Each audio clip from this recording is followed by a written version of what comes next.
A bustling port town comes to life as ships dock and seagulls cry. A bucket overflowing with conchas rests on a dock as a blonde girl walks past. Standing behind a stall, a merchant calls out to the blonde girl to take a look. The short-haired merchant watches the girl with a skeptical and measuring gaze from his market stall. Approaching the merchant, the blonde girl asks if he is interested in buying her bucket of conchas. The merchant claims his stock is fresh as a nearby boy begs his mother to buy some. Looking at the conchas, the merchant internally doubts the young girl has any knowledge of their value.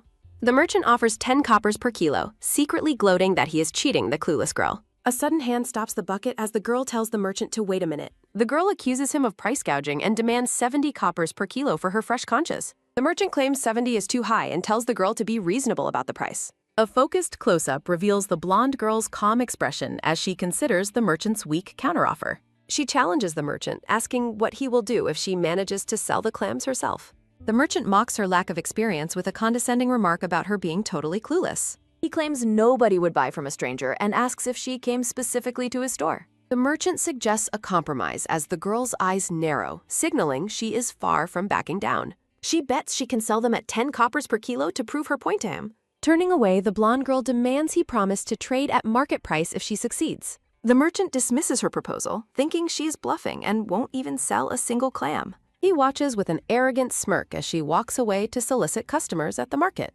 A soft sigh sounds as the girl sets her bucket down and prepares for her performance. A loud shout sounds as she announces a special sale, offering giant conchas for 1 silver kilo. She limits the sale to 2 kilos per person, successfully enticing a mother and daughter nearby. The merchant is visibly shocked as a massive wave of customers rushes toward the girl's stall. A crowd swarms the girl as she encourages them to buy quickly before everything sells out.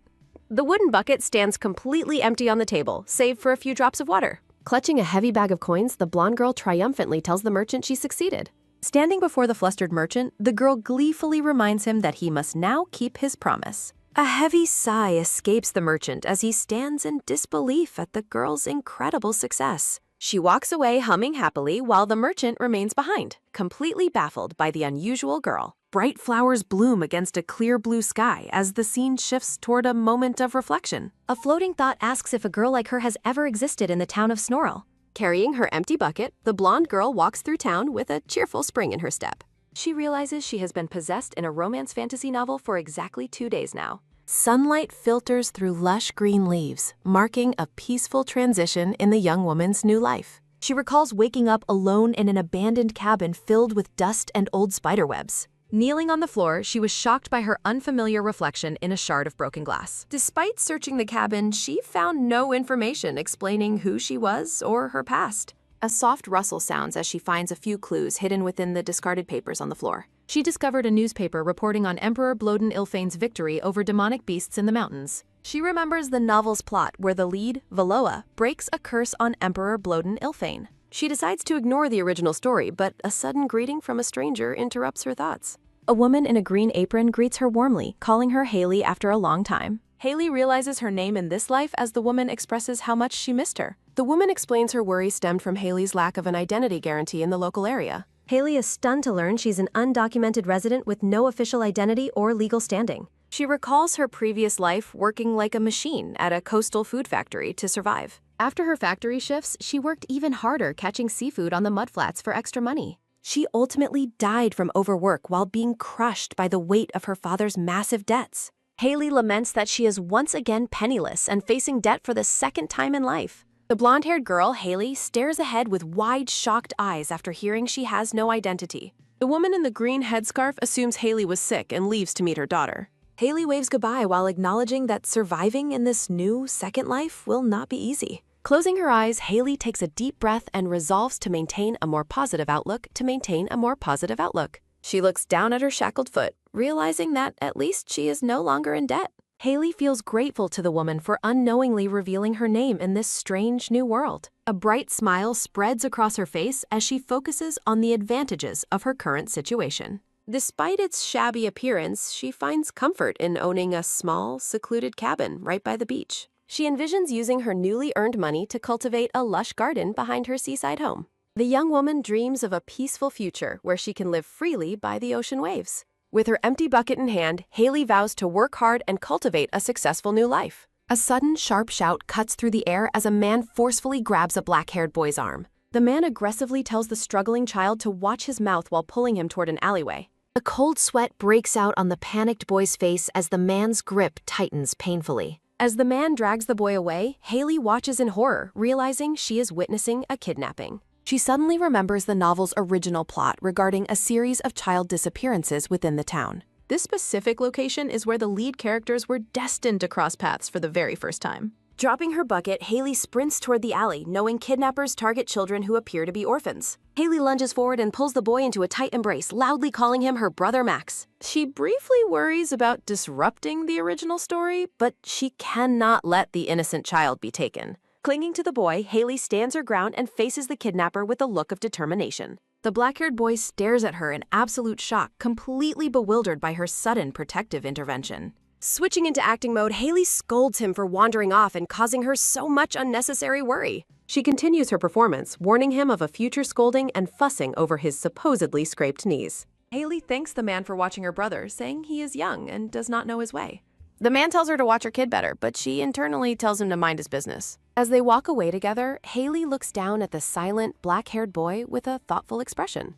Realizing how terrified he must be, Haley offers a gentle smile and asks for his name and age. Looking down at his feet, the young boy quietly reveals that he is only 7 years old. Haley's eyes widen as she suddenly wonders if rescuing him might lead to a significant monetary reward. She becomes visibly excited, imagining enough gold coins to finally repair her dilapidated cabin on the beach. The boy's sad admission that he has no parents or home quickly dampens her opportunistic gold-seeking thoughts. Haley imagines a tragic backstory where the boy was a noble whose family was cruelly stripped of everything. Feeling guilty for her prying, Haley offers a sincere apology for asking such a deeply personal question. The boy looks up at her with large violet eyes, visibly moved by her unexpected kindness. A deep blush creeps across the young boy's face as he processes Haley's gentle, caring words. Haley considers the best course of action, wondering if she should bring him to the local orphanage. With tearful eyes, the boy asks her if she is planning to abandon him somewhere all alone. His heartbreaking question catches her off guard, leaving her momentarily stunned and unsure of how to respond. Haley summarizes her chaotic new life, which now includes poverty, illegal residency, and a homeless noble child. A cold sweat forms on Haley's brow as she realizes the sheer weight of her growing responsibilities. She stares into the darkness, overwhelmed by the realization that her simple life plan has failed. Following a woman's directions, Haley leads the quiet boy toward the local institution over the nearby hill. Holding his hand firmly, Haley leads the child through the streets toward their destination under the bright sun. The boy stops and asks with a trembling voice if she is truly sending him to the orphanage. Haley kneels down and tries to reassure him about the warm beds and plentiful food he will find. The boy stubbornly insists he can take care of himself and tells her she should just leave him. Stunned, Haley reminds him that he was nearly kidnapped just moments ago and cannot survive on his own. She describes the grim fates of children in stories, who often end up in mines or captured by pirates. Wagging a finger, Haley bluntly warns the boy that he will surely end up as a miserable slave. Baron accuses Haley of making up scary stories while she explains the dangers facing orphans. Haley tells the boy to follow her and to report if his legs begin hurting. The black-haired boy questions her about what will happen if his legs actually do hurt. Holding hands, the pair walks through the bright town as the young boy looks down. Haley offers a nervous smile while reconsidering her harsh words about the boy's potential future. A small thud sounds as Baron stops and complains that his legs are finally hurting him. Haley looks at the boy, suspecting he is faking his pain to avoid the orphanage. She realizes she cannot delay because of the many chores waiting at her seaside home. Haley suggests that Baron should at least visit the orphanage once to see for himself. The young boy stares ahead with a worried expression, his violet eyes filled with clear uncertainty. A cheerful tone accompanies Haley's invitation for the young boy to hop onto her back. Baron is surprised by her offer, but Haley insists on a piggyback ride for his legs. Baron clings to Haley's back, reluctantly accepting the ride since he claims his legs hurt. Haley encourages the boy to hold on tight so he does not fall during the rock. Crows call loudly as they fly over the dark silhouettes of the forest's dense trees. They arrive before a massive estate surrounded by tall, imposing iron fences and locked gates. A metallic clank sounds as Haley observes the heavy padlocks and bars, comparing it to a prison. She hopes the interior is better, despite the building's intimidating and run-down appearance from the outside. A man yells aggressively at the children inside, calling them leeches and demanding they move faster. The man threatens to withhold dinner unless they finish their work before the sun sets completely. Haley watches in horror as children in rags are subjected to screaming and constant verbal abuse. An oppressive darkness settles as she notices the exhausted children are also covered in bruises. Haley questions whether the orphanage is truly a safe place to leave Baron after what she witnessed. A glimpse of her past reveals a lonely child huddled in a dark, empty room. A sharp gasp sounds as Haley's eyes widen with a sudden, overwhelming sense of protective fear. Standing before the gate, Baron asks her with a small voice if he really must enter. Haley looks down at the boy with a soft, determined expression, having made a firm decision. Flowers bloom in the background as Haley tells Baron that they are going home together. Baron is relieved to hear he does not need to enter the orphanage after all. Haley holds the boy's hand and resolves to fix her cabin and work for their survival. Baron's eyes widen in absolute shock as he gets his first look at Haley's dilapidated house. The small wooden cabin stands precariously on the beach, looking like an abandoned and messy ruin. Baron asks how she could possibly live here amidst all the broken furniture and total clutter. Haley explains that she only recently moved in as she considers the state of the cabin. She acknowledges that her current living situation is not a safe environment for a young child. Haley decides that cleaning the messy interior is the first thing they must do to survive. Baron looks around skeptically, wondering if it is even possible to clean such a massive mess. A quiet rustle sounds as the young boy watches Haley begin her work with great interest. Haley pats Baron's head gently, smiling as she encourages him to stay positive about their task. She tells him that the best way he can help is by sitting quietly and waiting patiently. Haley starts a fire to keep the boy warm, fearing he might catch a cold otherwise. She uses wet newspaper to cover the cracked window panes so broken glass does not fall. A swish sounds as Haley sweeps the floor, gathering all the trash to throw it away. The cabin appears much cleaner, though Haley admits she must continue fixing it up gradually.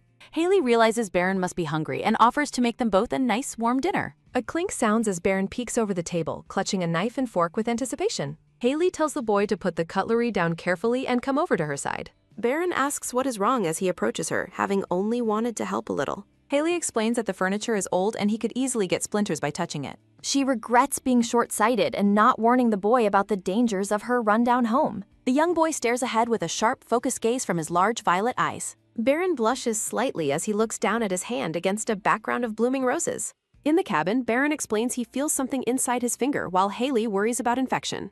Outside, the sun sets over the ocean as a thought bubble suggests staying is the best option. Haley promises to help remove the splinter while the black-haired boy looks on with deep curiosity. Baron's eyes widen in shock as Haley suddenly brings his injured finger toward her mouth.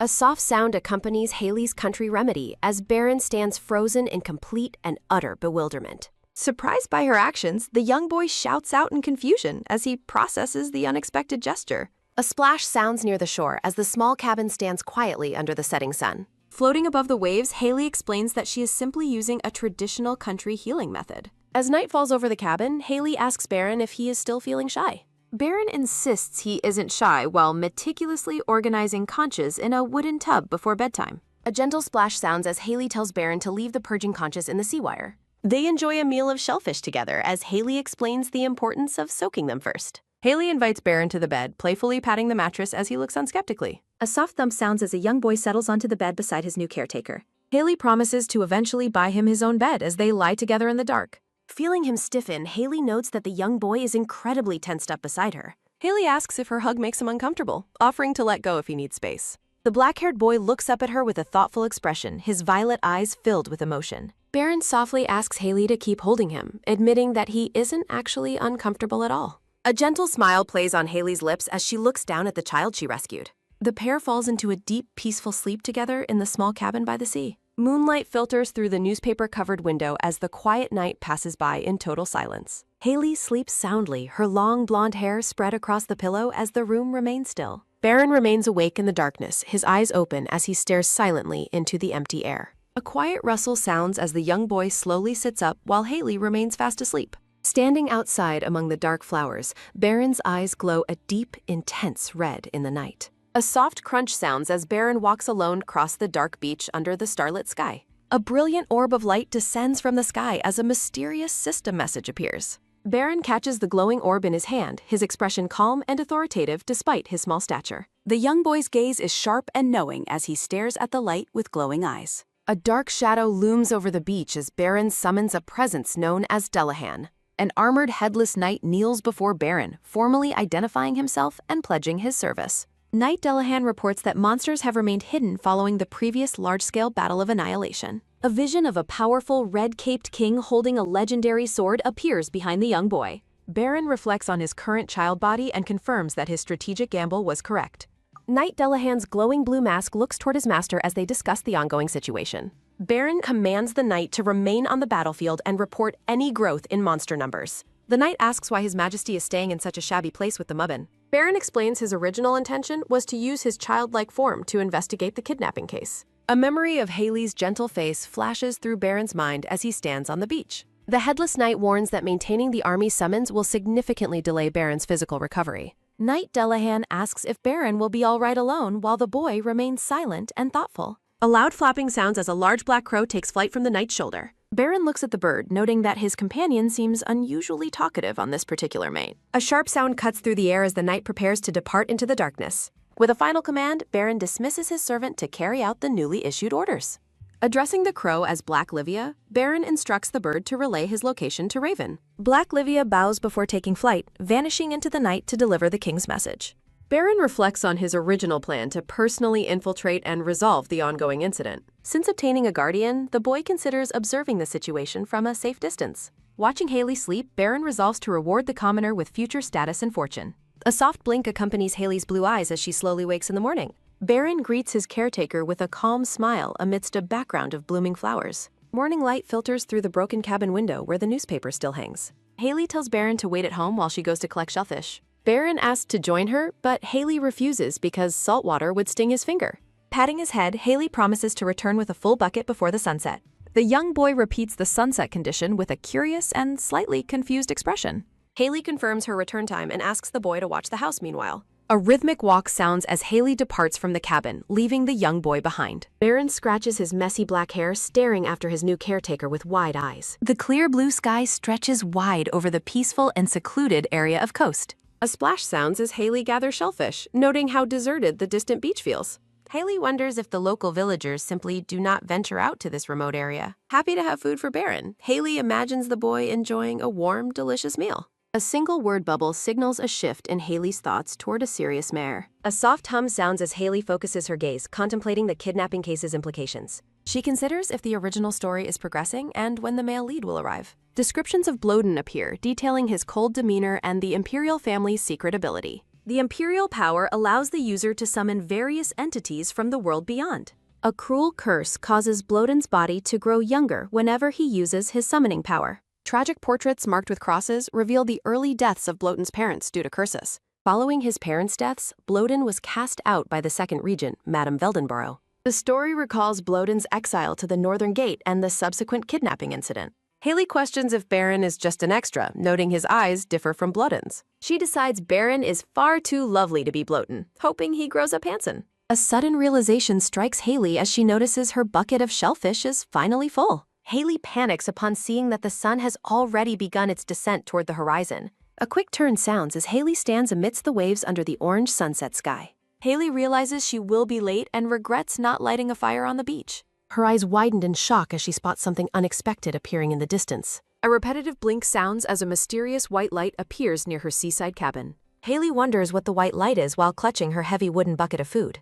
She stares intently toward her cabin, filled with growing concern for the young boy's safety. A rushing wind sounds over the cabin as Haley realizes exactly where the light is. A steady trudge sounds as Haley's feet move quickly across the dry sandy beach. Haley notes the light's sudden disappearance while she spots Baron sitting on the porch. Baron questions the delay while a light laugh sounds from Haley as she apologizes. A close-up shows Baron's sharp violet eyes as Haley prepares to ask a question. Haley asks if he witnessed anything odd, and Baron confirms seeing a blinking white light. Baron stares ahead with a focused and serious expression in his large violet eyes. Haley asks if it was a flash firefly while appearing confused by the boy's description. Baron explains that flash fireflies are rare bugs that emit large, bright bursts of light. Haley and Baron stand by the door discussing the intelligent and taming nature of fireflies. Baron suggests he could tame one for her to help light their dark cabin. A close-up shows Baron explaining the firefly's utility and considering using his powers on her. Haley considers the proposal, admitting that a portable light would be helpful at sea. Haley pats the boy's head, telling him that she can manage things just fine alone. A repetitive patting sounding from her hand as she wonders where such a sweet and lovely child came from. Haley pats Baron's head, wondering where such a cute kid came from while he stays silent. Haley prepares to start dinner, asking to check his finger wound again while he washes up for the meal. Haley plans dinner and offers to check his wound, leaving the boy confused by her kindness. Baron wonders why she refuses to use his power when she could simply command him. He reflects on how adults usually prioritize their own convenience and selfish interests over children. Haley stands with her wooden bucket, radiating a warmth that contradicts the boy's past experiences. A memory surfaces of a woman abandoning him at an orphanage under the guise of goodwill. His thoughts are interrupted as Haley calls his name, causing him to turn in surprise. Haley gives a cheerful laugh, her genuine joy further confusing the cautious young boy. Baron remains silent, his intense violet eyes observing her every move with deep skepticism. A soft scuff sounds as he follows her, deciding to play along for now. They arrive at a bustling village market together, with Haley still carrying her bucket. Haley affectionately hugs Baron while he protests being called a kiddo in his small form. Haley calls out to Mr. Ben, explaining she has come to sell the day's catch. The fishmonger, Mr. Ben, warmly welcomes Haley to his stall filled with fresh fish. Mr. Ben praises the freshness of the conchs while Haley expresses relief at his satisfaction. Mr. Ben asks about the little brother, prompting Haley to remind Baron to greet the merchant. The merchant continues to shower Haley with compliments, which she playfully dismisses as being too much. A metallic jingle sounds as Mr. Ben hands over a heavy sack of payment for the conch. As they depart, Mr. Ben requests more fresh seafood, while Haley promises to continue her hard work. Watching her go, the man wonders how she catches blue crabs without any visible traps. He considers the dangerous possibility that the young woman dives into the night sea alone. Walking through town, Baron mentions his hunger while Haley promises to finish their errands quickly. The merchant mutters about her having a death wish before greeting another customer at his stall. Haley carries her heavy market basket through the streets, accompanied by the silent black-haired boy. She lists off their household needs, planning to buy diving gear along with basic hygiene supplies. They browse for cooking utensils, with Haley deciding to purchase a new pot and ladle. A montage shows the various household goods they acquired during their productive shopping trip. The large basket sits on the ground, packed full with supplies and wrapped packages. Haley celebrates staying under budget while the young boy watches her with a strange intensity. A gentle sound accompanies Baron's soft, genuine smile as he looks up at his caretaker. Baron begins to speak, catching Haley's attention as they prepare to leave the market. Holding up a glass jar, Baron keeps its purpose secret when Haley asks what it's for. Haley agrees to buy the inexpensive jar, telling the boy she will inform him of something later. Haley suggests they begin the walk home as the busy market day starts to wind down. Baron asks if the basket is too heavy for her, prompting a quick reassurance from Haley. The young boy offers to carry the load, but Haley refuses, citing his small size. Baron stares at her with a doubtful expression, insisting that he is capable of carrying it. Haley finds his persistence cute and considers letting him try just to see him struggle. She gives him permission for a single attempt, holding the basket out toward his small hands. A sudden whoosh sounds as Baron effortlessly hoists the massive basket high above his head.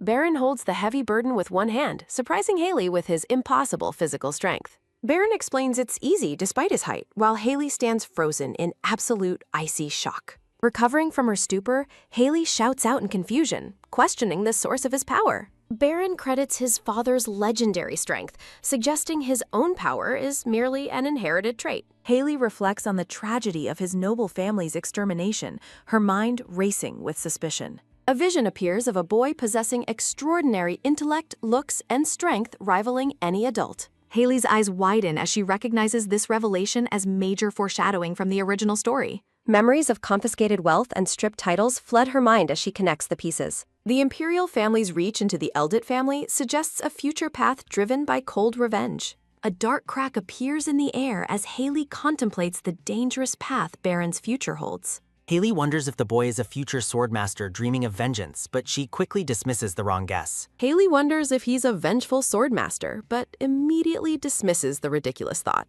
She remembers a side story about a talented swordsman who rebelled after being rejected by the imperial princess. Text describes a legendary swordsman whose failed rebellion was sparked by a princess's rejection. The blood-stained silhouette of the Imperial Knight Commander stands as a grim reminder of the Empire's violent past. The Ilfane Empire's Knight Commander stands amidst blood, his tattered red cape trailing behind. A sharp slash echoes through the air, signaling the tragic end of the failed rebellion. The word failure looms over a dark, crimson-stained background, punctuating the story's grim conclusion. Haley pities Baron's destiny, imagining him wasting his talent on a lethal path of vengeance. Baron notices her tears, but Haley claims she's just moved by his incredible physical strength. A soft brush sounds as Haley affectionately strokes the young boy's messy black hair. Haley stares down with deep blue eyes, her mind set on a determined new mission. Haley resolves to change the future by eliminating Baron's tragic death flag once and for all. Images of fine food and coins represent Haley's plan to provide a luxurious future life. Surrounded by roses, two figures hold hands as symbols of a bright and peaceful future. Haley vows to prevent Baron from experiencing the same crushing poverty she endured previously. The pair celebrates their successful shopping trip under a clear sky filled with blooming flowers. Narration emphasizes her determination to raise the boy to have a kind and warm heart. Baron looks up with a wide, glowing smile that radiates pure and childish innocence. Walking through town, Haley asks about dinner while planning her next night foraging excursion. A thought bubble highlights their shared memory of a delicious meal made of fresh shellfish. Evening light filters through the patched window of their small, humble seaside cabin. Observing the calm weather, Haley considers sneaking out to the beach for more food. Haley asks Baron to watch the house while he questions her leaving after dark. Haley insists she can forage effectively in the shallow water despite the gathering darkness. A hand brushes against the glass jar as she promises to return before the sunset. Baron reminds her of past delays, prompting Haley to insist she will be back early. Searching for her fishing net, Haley misses the boy's silent and skeptical expression. Baron gazes intently at the supplies, his violet eyes glowing with an uncharacteristic sharpness. A soft clink sounds as a small hand carefully places the jar into the basket. Standing on the sand, Baron watches his caretaker sprint toward the sea under a twilight sky. Alone on the beach, Baron's face is hidden in shadow as he senses a strange presence. A close-up reveals Baron's eyes flashing red as a dark, swirling energy surrounds him. A voice from the shadows calls out, addressing the young boy with imperial respect. Dark, sharp energy tendrils whip through the air as footsteps approach across the beach sand. A man in a long coat and glasses kneels before Baron in a formal salute. The man, Raven Arnor, reports his arrival following a message received from a secret source. A rhythmic whoosh sounds as Raven bows, and Baron looks back at him with indifference. Raven Arnor expresses shock at finding the Emperor in such a desolate and remote location. High above the beach, Baron explains his presence by mentioning he is waiting for someone. Baron's gaze softens as he confirms he is waiting specifically for his new housemate. Baron smiles, revealing he has established a new household with a sister since yesterday. A sharp crack sounds as Raven's glasses shatter from the sheer absurdity of the news. Raven struggles to comprehend the idea of the Emperor living in a shack with a sister. Baron identifies his caretaker as a commoner named Haley who is currently raising him. Baron explains that he has successfully disguised his true identity as a child for now. Raven Arnor sighs in deep frustration, asking where this woman named Haley is located currently. Baron points toward the dark ocean, explaining she went out to forage for shellfish weight. Raven stares at the waves, voicing his concerns about the safety of the night sea. Bubbles rise in the deep water as Raven mentions dangerous entities roaming the dark coast. A splashing sound echoes as Haley wades into the dark water, regretting leaving her torch. Haley decides to check between the rocks while more bubbles rise from the dark depths. A bright, mysterious light begins to glow beneath the moving surface of the night sea. A massive, explosive splash sounding as a giant, shadowy monster looms over the girl in the moonlight. The night sea roars as the waves crash violently against the dark, rocky shore. From a high vantage point, the girl appears small and vulnerable as she searches the dark, swirling ocean. Haley wades into the shallow water, her market basket floating beside her under the moonlight. Noticing a shape, she questions if she found a conch while a dark, bioluminescent creature towers above her. Haley spots something in the dark water, unaware of the massive shadow rising behind her. The girl wonders why there are so many conches to trip over, unaware that a colossal monster is about to strike. As Haley marvels at the abundance of conches, a colossal sea slime looms over her. Unaware of the danger, Haley wonders why such a bountiful spot is completely deserted. Raven expresses concern for Baron's safety, but Baron dismisses the threat of the sea slimes. Baron asks Raven to identify the specific weakness of the blood-sucking coastal monsters. Narrative text emphasizes that Raven is about to reveal the critical vulnerability of the slimes. Haley finally senses something off, noticing a strange and massive shadow moving across the water. A rhythmic splashing sounds as the water ripples violently around the girl's submerged basket. A sudden, brilliant flash erupts from the glass jar tucked inside Haley's market basket. Blinding white light surges upward, catching Haley completely off guard amidst the dark waves. A sharp gasp escapes her as the intense radiance illuminates everything in the immediate vicinity. Haley struggles to comprehend the source of the mysterious, holy light emanating from her jar. The blinding light causes the monstrous sea slime to shrivel and retreat back into the depths. Haley realizes the jar contains the flash firefly Baron mentioned, providing her with powerful light. Haley praises Baron's thoughtfulness, ecstatic that she can now see clearly to the ocean floor. Spotting a crab, Haley joyfully promises to catch a massive feast for her little brother. Raven explains that the dangerous sea slimes possess an absolute hatred for strong, pure light. Baron notes that while these creatures are trivial to him, they are lethal to humans. Raven delivers a detailed lecture on monster biology while Baron wonders why he must listen. Raven questions using a high-ranking spirit firefly, but Baron refuses to let Haley die. An ominous warning follows as the consequences of using such high-level magic are considered. Raven emphasizes that Ignis is no mere firefly, but a powerful, high-ranking spirit. Raven warns that summoning high spirits delays Baron's eventual return to his original adult form. Baron remains unmoved, his red eyes reflecting a cold and unwavering determination. Despite the risks to his own power, Baron declares that he does not care. A heavy rumbling sounds as Baron summons the high earth spirit, Common, from the ground. The earth bursts open as the massive stone golem, Common, rises at Baron's command. A tiny, delicate sprout rests atop the head of the colossal, glowing-eyed stone spirit. Standing before the behemoth, Baron commands Common in the name of the sovereign power. Baron orders the spirit to reinforce the cottage's foundation and clean the area secretly. Raven is horrified that Baron is utilizing legendary high spirits to perform basic household chores. Baron extends his hand and calls upon the high fire spirit, Salamander, to appear. A swirl of intense heat and light coalesces around Baron's palm as the summoning completes. The small red salamander spirit manifests with a cheerful cry, radiating warmth. Baron holds the tiny fire spirit, its presence contrasting his small, childlike appearance. The spirit greets Baron affectionately, prompting him to acknowledge their long time apart. Baron instructs the salamander to light a bonfire outside and keep the hearth warm indoors. A quick bounce sounds as the fire spirit leaps toward its assigned task. The salamander dives into the fireplace, instantly igniting a warm, crackling fire for the cabin. Raven stares in disbelief, struggling to accept the Emperor's casual misuse of supreme spirits. Baron orders Raven to forge an alibi for the palace while he stays with Haley. Leaning in, Baron whispers a final, secret set of instructions to his loyal servant. Raven bows deeply, formally accepting the Emperor's orders despite his lingering confusion. Raven vanishes into a swirling cloud of dark energy, departing the beach at Baron's command. Watching the shadows, Baron decides that his preparations are sufficient for Haley's safety. Baron acknowledges his debt to Haley, justifying his actions as a simple repayment of kindness. Haley returns from the sea, her basket overflowing with a record-breaking catch of fresh crabs. Haley excitedly shows the glowing jar and her spoils to Baron as they finally reunite. A gentle, knowing smile spreads across the black-haired boy's face as he watches his guardian. Baron's violet eyes sparkle with a gentle and appreciative warmth as he smiles softly. A massive, booming thunder sounding as lightning strikes above a grand, blue-roofed imperial mansion. A jagged bolt of blue lightning strikes the high spires of the Grand Imperial Palace. A kneeling knight delivers news from the kingdom of Keet as a voice questions it. Inside the palace, a servant reports the arrival of a letter from the kingdom of Keet. A man in a suit pulls a letter with a red wax seal from its envelope.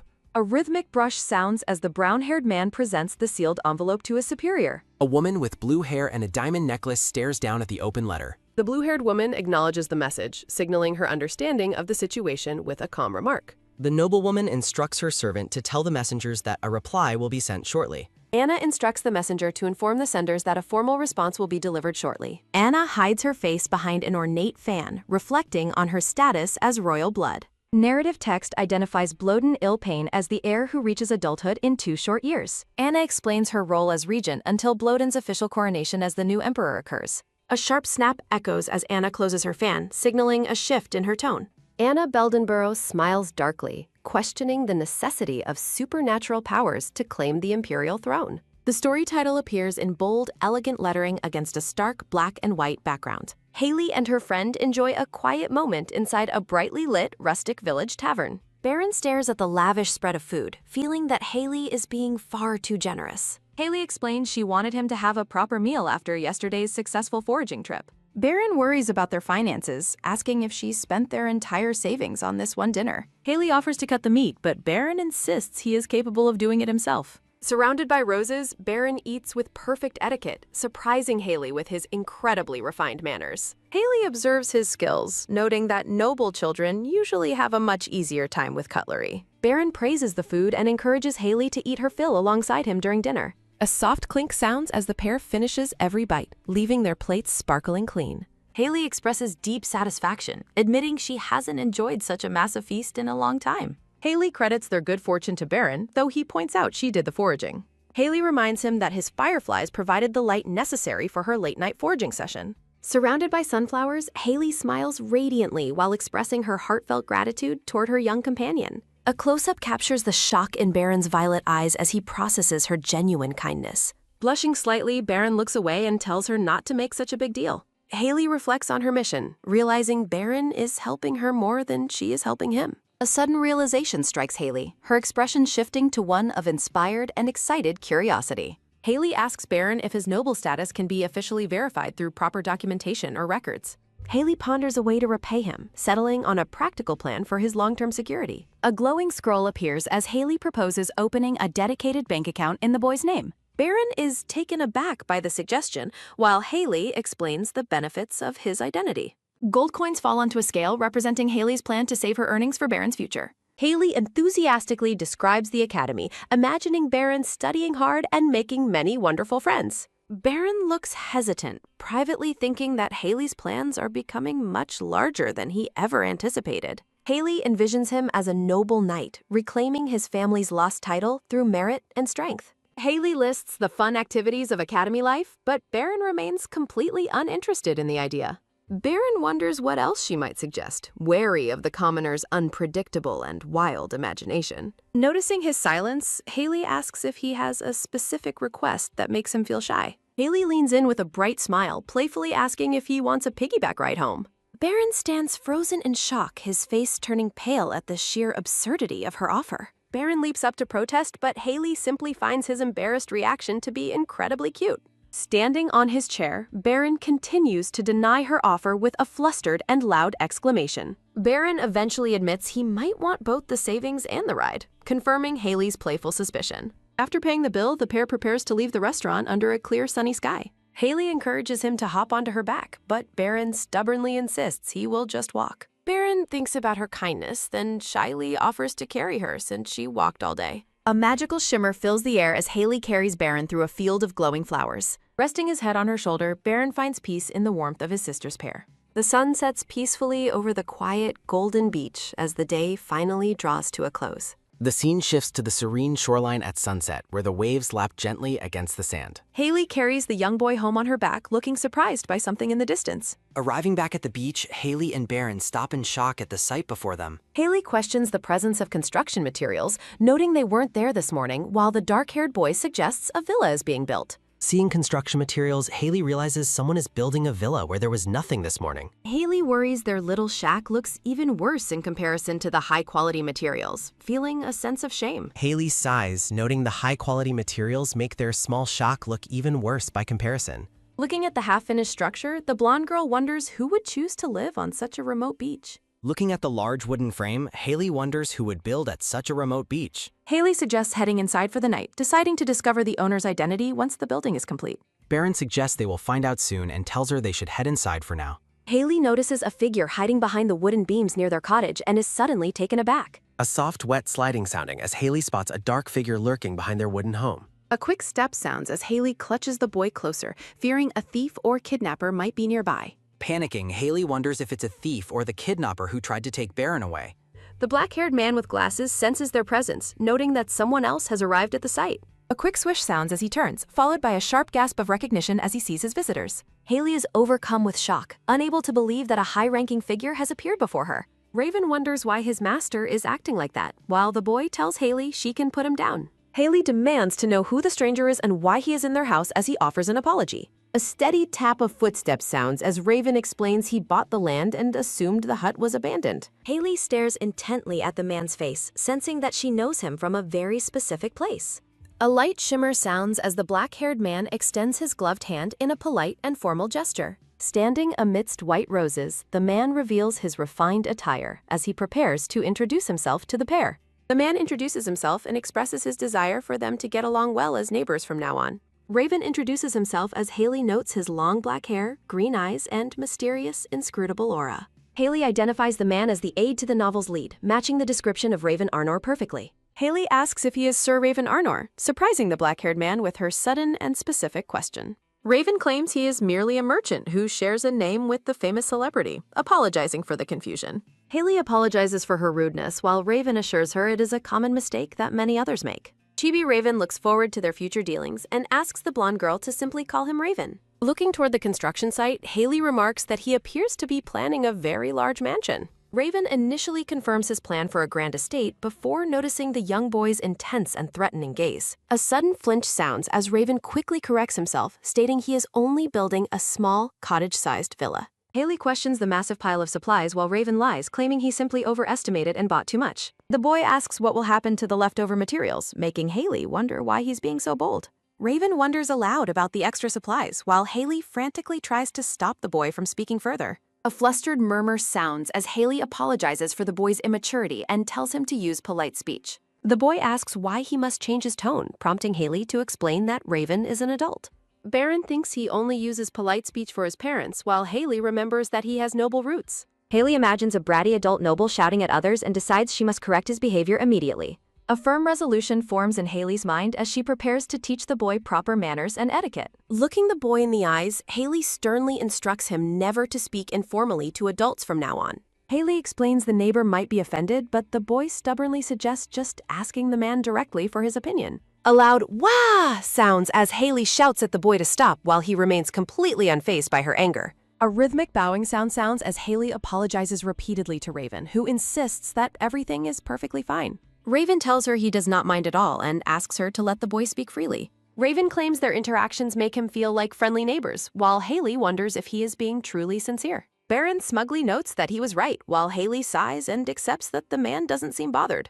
A firm clasp sounds as Raven asks to be treated comfortably and Haley finally introduces herself and Baron. Haley hopes the construction goes well while Raven smiles and looks forward to seeing his new neighbors again. A repetitive scrub sounds as they clean the cottage, with Haley deciding that Raven is a good neighbor. A heavy thud sounds as the boy's mood drops after Haley praises Raven as a truly wonderful man. A distant clatter sounds as Baron fumes, realizing he brought his aide here only for him to become a rival. Under a bright blue sky, Haley asks the boy if he is ready for their day of work.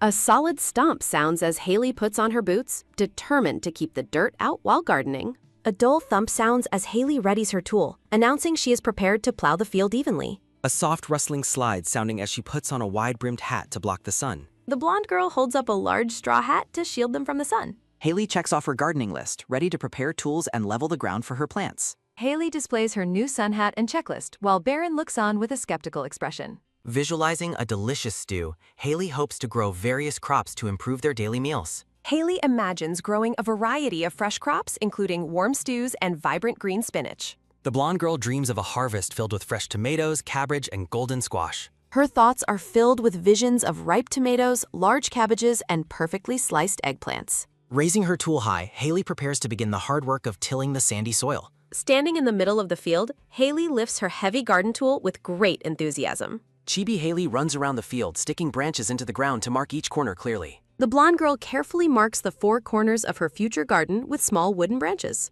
Looking over the large plot, Haley decides it is enough and prepares to start plowing the field. Haley proudly looks over the massive plot of land while checking items off her garden list. A heavy, rhythmic thud sounding as Haley swings her hoe into the earth with a determined shout. A soft whish sounds as the blonde girl swings the gardening tool down into the dirt. A loud clang sounds as the metal tool strikes a hidden rock buried deep in the soil. Baron asks if Haley is all right after she lets out a silent, painful scream from her work. Picking up a large stone, Haley looks disappointed to find the field is full of rocks. The blonde girl finally realizes why this desolate patch of land has remained completely unused for years. Determination fills the young girl as she prepares to remove every single rock from her garden. Haley motivates herself to keep digging, while Baron warns her to be careful with her effort. Repetitive clanging sounds fill the air while Haley works hard to clear the field of debris. Sweat pours down the blonde girl's face as she begins to tire from the heavy physical labor. A sharp clang sounds as Haley drops her garden tool onto the rocky and barren ground. Haley collapses in exhaustion, admitting the work is far too hard as her checklist reflects her failure. Lying on the ground, Haley reminisces about modern technology and her helpful neighbor from her past life. Baron asks when the work will finally end, and Haley assures him it will be over soon. Baron questions if she is doing all the work alone, while Haley explains they need a large crop. Baron offers to help with the heavy lifting, confidently claiming that he is actually quite strong. Haley stares at the young boy with a skeptical expression, unsure of his sudden, bold claim.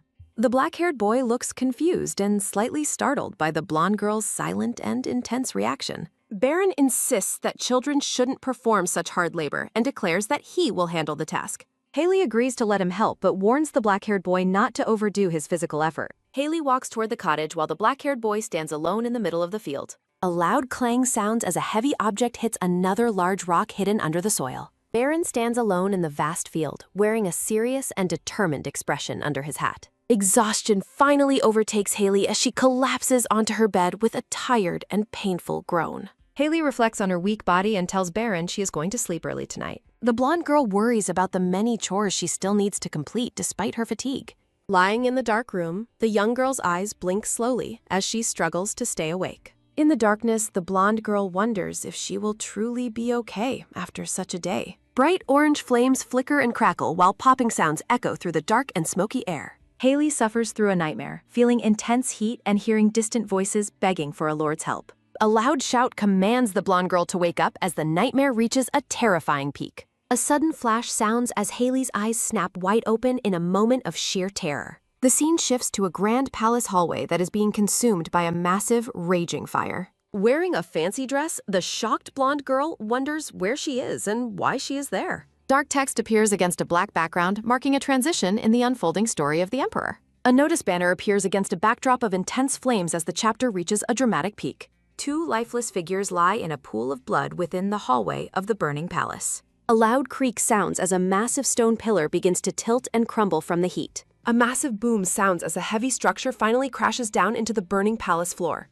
Rhythmic coughing sounds as Haley sits on the floor surrounded by thick smoke and rising flames. Haley looks terrified as a voice warns her that she must get away from the immediate danger. Quick tapping sounds as the armored legs of a knight run toward the blonde girl in danger. A knight grabs Haley's arm and tells her there is no time left to escape the fire. A loud boom sounds as the ceiling collapses right behind them during their frantic and dangerous escape. Haley wonders who the knight is while he warns her that enemies are hunting for survivors. A sudden tap sounds while the knight warns of enemies and Haley questions his identity. The knight tells her she must hurry to the forest outside the castle to find safety. Rapid taps sound as the knight urges the girl to escape to the forest immediately. A bright golden flash sounding as a royal emblem glows intensely on the side of a box. A shimmering golden emblem of a winged star glows against an ominous, dark shifting background. The burning castle stands silhouetted against a dark sky and a blood-red moon in the distance. Flames engulf the grand castle under a red moon, casting a terrifying glow at night. Enemy soldiers search the forest with torches, shouting orders to let no survivors escape the area. Rhythmic taps sound as knights search the forest, ordering that no survivors are allowed escape. A soft, desperate panting sounding as the blonde girl runs through the dark trees in terror. Gasping for breath, the blonde girl runs frantically through the dark and smoky woods. A harsh, echoing shout sounding as the pursuers are ordered to find and kill the escapees. A murderous command echoes through the darkness, demanding that all found survivors be killed immediately. The knight stops and tells her that she must continue the rest of the journey alone. Halting abruptly, the knight instructs Haley to listen carefully and continue the journey alone. The knight promises to buy her time, telling her she must survive no matter the cost. Facing the fire, the knight vows to buy time and commands the girl to survive. A heavy narrative weight sounding as she is identified as the sole heir of the Meridan Kingdom. The voice explains she is the kingdom's sole heir while she stands amidst glowing leaves. The narrator identifies the blonde girl as Princess Adeline while she gazes at her castle. Standing before the inferno, the knight reveals that she is now the only remaining survivor. The knight shouts a final, desperate command for her to flee as she looks back. Tears stream down the young girl's face as she runs away from the burning tragedy. Repetitive taps sound as the girl disappears into the shadows, leaving her former life behind. Engulfed in a blazing fire, the knight offers a final, desperate prayer for Haley's survival. A sudden whoosh sounds as the blonde girl's eyes snap wide open in sheer terror. Panting heavily, Haley clutches her chest in bed and wonders if the scene was real. Entering the room, the black-haired boy asks the blonde girl if she is feeling all right. Haley identifies the boy while Baron explains he was worried by her groaning in sleep. Baron offers a cloth for her to clean herself, while Haley offers her sincere thanks. Haley notes the disappearance of her heavy soreness and fatigue after her fitful short rest. Standing proudly, the black-haired boy beams with joy and asks if she feels much better. Remembering the burning castle and the knight's emblem, Haley ponders the origin of her dream. The young girl wonders if the familiar vision was merely a dream or a memory. The scene shifts to a grand library as Haley prepares to let the boy choose. Standing in the massive used bookstore, Haley encourages Baron to select any book he wants. Baron questions the shop while Haley explains reading will cure their boredom before bedtime stories. Searching through stacks of books, the black-haired boy ponders the idea of a storybook. Selecting a dark volume, the boy announces his choice and prepares to show it to her. Haley reads the title about imperial fairy tales and offers him the chance for more. A pitter-patter sounds as the boy runs while Haley spots history books about the Empire. Haley reasons that learning the Empire's history will supplement her limited knowledge of the novel. Deciding to purchase a history book, Haley watches the boy reach toward a high shelf. A sudden halt sounds as the black-haired boy's gaze freezes on a specific mysterious object. Rushing back, Baron asks for a specific book while Haley notes he found another choice. Baron presents a heavy, ancient tome that causes Haley to react with shock and confusion. Haley questions the book's immense thickness, foreign origin, and the bizarre diagrams within its pages. Haley asks if he can read foreign languages, and Baron confirms it with complete confidence. Surprised by his talent, Haley wonders if foreign languages are standard for all noble children. The blonde girl asks about the book's subject, and Baron simply replies it concerns frogs. Haley stares at the massive, complex tome in disbelief, struggling to process his simple answer. Looking at the boy's serious face, the blonde girl offers a hesitant and uncertain response. Haley confirms his final selections before calling for the shopkeeper to process their new purchases. Walking through town, Haley carries her bag while the boy proudly clutches his frog book.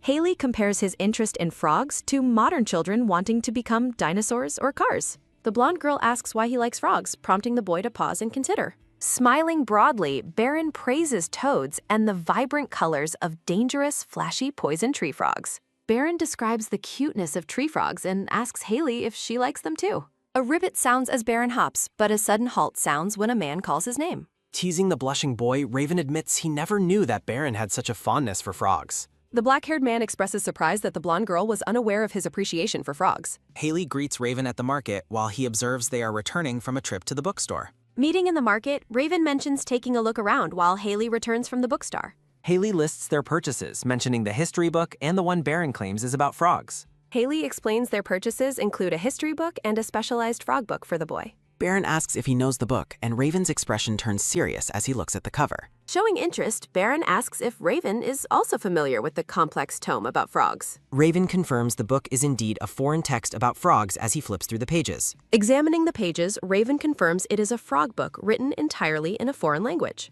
Raven explains the content as if giving a special lecture on the ecology of monsters. Transitioning to a lecture, Raven presents the book as part of his specialty in monster ecology. Haley is confused by the mention of the North, remembering it as the location of the Monster Gate. Raven asks if Baron is studying the northern region, leaving Haley confused about the Monster Gate.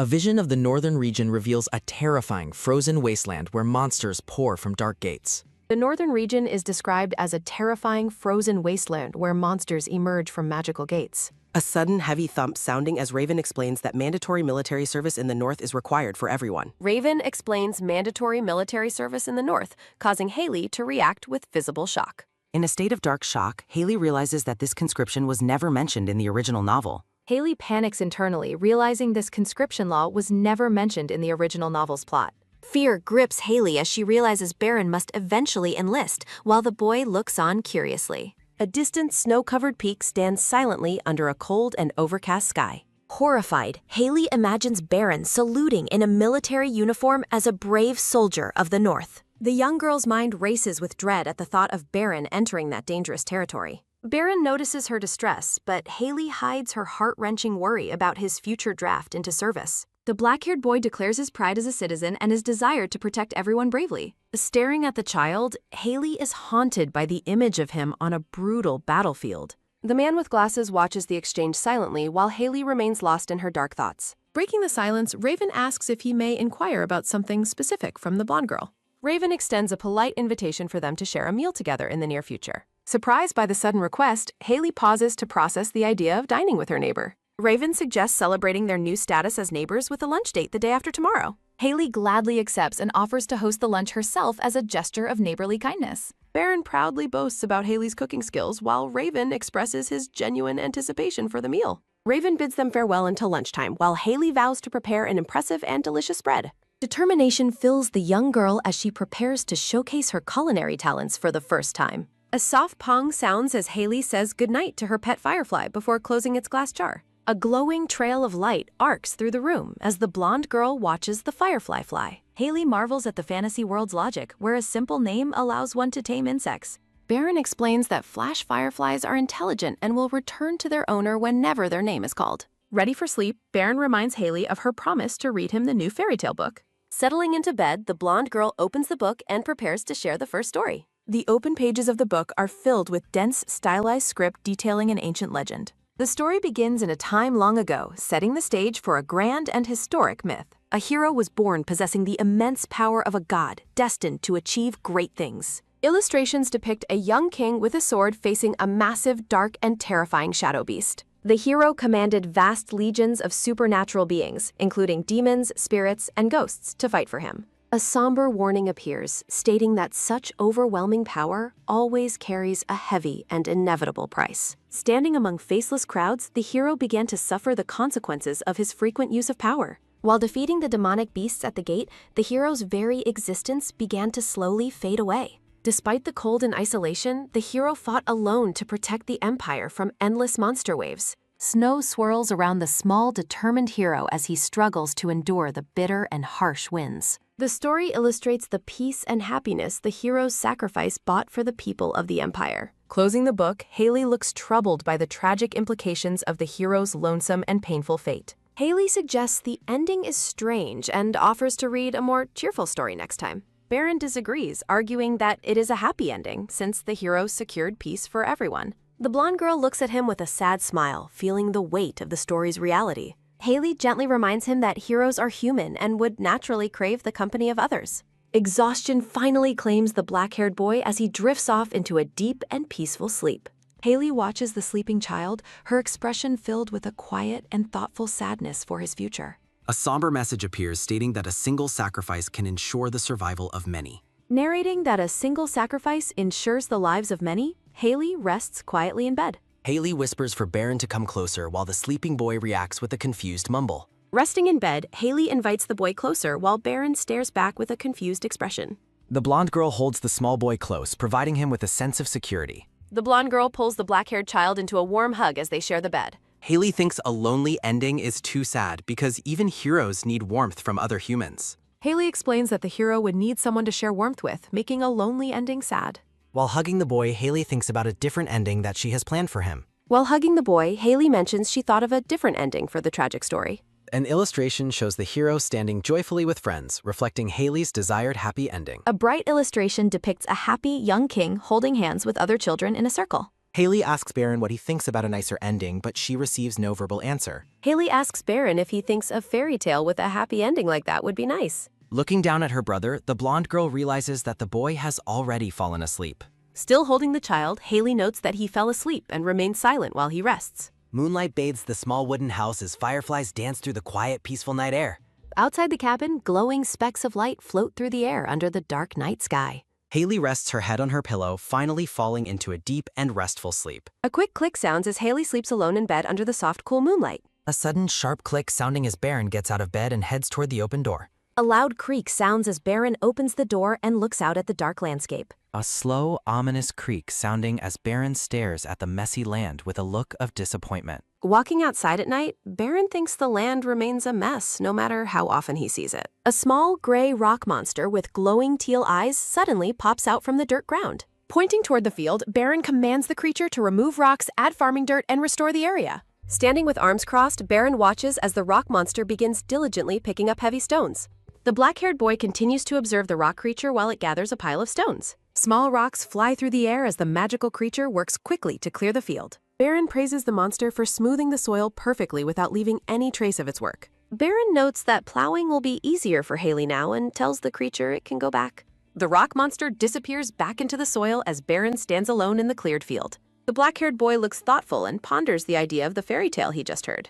Narration describes Regent Anna's ambitions and Baron's shock that she would even taint children's fairy tales. Baron realizes her intentions to have him fight monsters are transparent while he stands in the dark. People believe saving an empire through sacrifice is a happy ending as a hero stands on stage. Watching from bed, Baron admits it is a happy ending for everyone else but wonders why. A lone child in a red cloak feels abandoned by a world telling him he belongs alone. Baron feels he belongs in a cold place, but hears Haley's voice questioning the hero's loneliness. The narration explains that Haley was different because she insisted that the hero's tragic ending was wrong. A gentle tap sounds as Baron touches his chest and thinks about the warmth of the heart. Standing under the night sky, the boy considers that Haley is a very strange and unique commoner. Blushing deeply, the black-haired boy stands amidst glowing sparkles as his heart beats with new emotion. Walking back toward the cabin, Baron begins to wonder if he is actually the strange one. Gazing at the full moon, the boy admits he never wants to let go of that warps. The scene shifts to the bright seaside where Haley excitedly announces that she has found something. Holding a small octopus aloft, Haley smiles brightly while standing by the clear blue ocean water. Carrying a bucket, Haley reasons that coming to this far spot was right for catching more octopus. The blonde girl thanks the firefly Surge for coming with her as it glows beside her. Haley observes that the firefly is bright and pretty even during the clear light of the daytime. Haley notes that the insects look like spirits and have been following her around more often lately. Spotting something behind the rocks, the blonde girl notices another object and prepares to investigate it. Straining slightly, Haley lifts a large, heavy rock to reveal what is hidden beneath the ocean water. Haley's eye widens as she looks at a dark, swirling pit of purple energy in the water. Looking into the mysterious portal, the blonde girl wonders if creatures like octopus live inside the pit. Surge the firefly suddenly zips away in distress, causing Haley to ask what is wrong with him. The firefly continues to fly erratically while Haley looks on with a bead of nervous sweat. Deciding they have caught enough, Haley tells the firefly they should start heading back toward home. Walking away with her bucket, Haley is followed by the glowing trail of the firefly Surge. Left behind in the rocks, the dark purple portal continues to swirl and emit an ominous aura. A thud sounds as Baron sits at a wooden table and prepares to study the front book. Touching the heavy volume, Baron understands why Haley could not decipher the complex text within the book. The boy explains the book uses Syra, a dead language, while he carefully opens a small pottery jar. Baron notes the text is written in Syra, a language no longer in official use. A sudden, brilliant glow sounding as Baron activates a magical quill surrounded by golden light and swirling energy. A mystical glow surrounds the black-haired boy as he grasps a shimmering golden quill. A soft, rhythmic scratch sounding as Baron writes, revealing the book is a record of ancient magical beasts. A soft scritching sounds as Baron meticulously records details about various magical beasts in his book. An ornate frame appears on a black background displaying the word Mestiari as the title of the book. Baron holds the glowing volume while visions of past emperors fighting monsters represent the knowledge being passed down. The narration explains the book preserves knowledge from past emperors regarding the battle against monsters. The boy reveals the text contains master spells and investigation records written in Sayo to protect secrets. This secret record, written in a royal script, covers spells, gate investigations, and mutated creatures. Baron explains that before leaving for Bakbu, he hid the book in a quiet shop for safekeeping. Baron admits he chose to hide the dangerous volume in an old bookshop for safety. A message explains that since arriving in Snoren, Baron returned to the shop to retrieve his book. Narrative text reveals he retrieved the book from the shop just in time upon arriving. Back in the present, the black-haired boy continues transcribing information from the ancient volume at his desk. A rhythmic scritching echoes as the boy continues his focused work at the small wooden desk. Baron pauses and turns his head as he hears someone approaching the room from the hallway outside. Baron pauses his work, his purple eyes glancing toward the door as if sensing someone. Haley enters and greets Baron while he welcomes her back and asks if she caught many things today. A quick click sounds as Haley returns home, prompting a mutual welcome as Baron asks about her catch. Haley explains her plan to spend the day gathering clams at the distant management rocks. A heavy creak sounds as Haley explains her plan to forage for more seafood at the rocks. Resting his chin on his hand, the boy points out that she already went foraging once today. Haley reassures him that she will be careful while preparing her tools for a bit more work. A sharp thwack sounds as the metal tool strikes the dry earth to begin the manual labor. Watching the hard work, Baron ponders if he should rotate the help of his rock monster more. The blonde girl announces that the plowing is finally complete as they stand over the tilled field. Haley suddenly stops her celebration, her expression shifting to one of mild surprise and confusion. A soft plip sounds as a single raindrop lands on the black-haired boy's outstretched hand. Heavy clouds gather quickly across the sky, signaling the start of a sudden and heavy rainfall. Panic grips Haley as she urges Baron inside to prevent the freshly tilled soil from washing away. A sudden splash sounds as the pair rushes through the downpour toward the safety of their cabin. A loud whoosh sounds as the heavy rain pours down, blurring the view through the cabin window. A steady drip sounds as Baron realizes the cabin roof is failing to keep the water out. Placing a bowl to catch the leaks, Haley admits the roof needs urgent repairs after the storm. A rhythmic drip continues as Baron unfavorably compares the cabin's poor condition to his old barracks. Baron wonders how Haley endured these conditions alone while she tries to keep the mood cheerful. The boy surveys the room, noticing a long list of things that desperately need to be fixed. With a bright smile, the blonde girl suggests that the dripping water actually sounds like pleasant music. Staring intensely at the girl, the black-haired boy seems mesmerized by her unwavering and positive outlook. Baron asks if she finds their current lifestyle difficult, but Haley seems confused by the very question. Sparkling with joy, Haley declares that she is genuinely happy living in their humble home together. A soft plink sounds as another drop hits the bucket, capturing the boy's quiet and contemplative attention. Baron looks back at the girl with wide eyes, moved by her simple and honest declaration. Narration reflects on how life will always present difficult days and challenges to be faced. A wet sploosh sounds as the rain continues to batter the rocky shoreline under a dark sky. Haley's face radiates warmth and kindness as she looks at the boy during the passing storm. A poignant message appears, suggesting that any obstacle can be overcome as long as they are together. A refreshing schwa sounds as the clouds break and bright sunlight begins to illuminate the landscape. Looking out the window, Haley happily notes that the rain was merely a brief and passing shower. Baron stares at the blonde girl, admitting to himself that her intuition was correct all along. Turning to the boy, Haley praises his good sense for ensuring everything always turns out well. A small, rare smile crosses the boy's face as he basks in the girl's genuine compliment. The pair stands together in the sunlight, looking out at the world with newfound hope and peace. A delicate plip sounds as the final drops of water fall into the bucket like a melody. Haley insists they must repair the roof soon, while Baron watches her with an unreadable expression. Baron notes the abundance of fresh ingredients and observes that Haley is truly going all out. A quick tug sounds as Haley ties her apron strings, preparing for a major culinary challenge. Haley is determined to impress Raven during their lunch date, which clearly annoys the young boy. Baron asks about the menu, noting the unusual preparations and the presence of a secret ingredient. Haley reveals a giant, writhing tentacle, prompting the horrified boy to question if they must eat it. Haley cheerfully explains that the mysterious sea creature is an octopus, while the small boy looks on with visible disgust. Introducing the creature as an octopus, the blonde girl shows it to the skeptical black-haired boy. Baron questions why she would even catch such a thing, to which Haley simply responds she caught it to eat. Baron questions why she caught such a thing, and Haley explains it is meant for eating. The blonde girl tells her brother to leave the cooking to her and go read a storybook for Lau. Reassuring him, Haley tells Baron to leave the work to her and go read his storybook. Haley prepares to start cooking with a bright smile while Baron reluctantly sits down at the table with his book. While Baron heads to the table with his book, Haley cheerfully prepares to start the cooking. Still distracted by the thought of the octopus, Baron wonders how one could even begin to cook such a creature. Looking over his shoulder, Baron remains unconvinced that they are actually going to eat the creature. Looking over his shoulder, the boy thinks the octopus looks disgusting and admits he doesn't even want to touch it. Thinking it looks disgusting, the black-haired boy refuses to even touch it while he tries to read. Haley reaches into the barrel with a confident grin, announcing that it is finally time to start the meal preparations. Announcing the start of the preparation, Haley reaches into the wooden bucket to grab the live octopus. A sharp, sudden slap sounding as Haley strikes the octopus, noting that the little guy still has some fight left. A loud slap sounds as the octopus strikes the blonde girl's arm with its writhing, wet tentacles. A sudden, sharp crack sounding as the slippery octopus tentacle slaps the shocked black-haired boy directly across the face. Watching from his chair, Baron is overcome with shock and horror as the creature attacks his sister.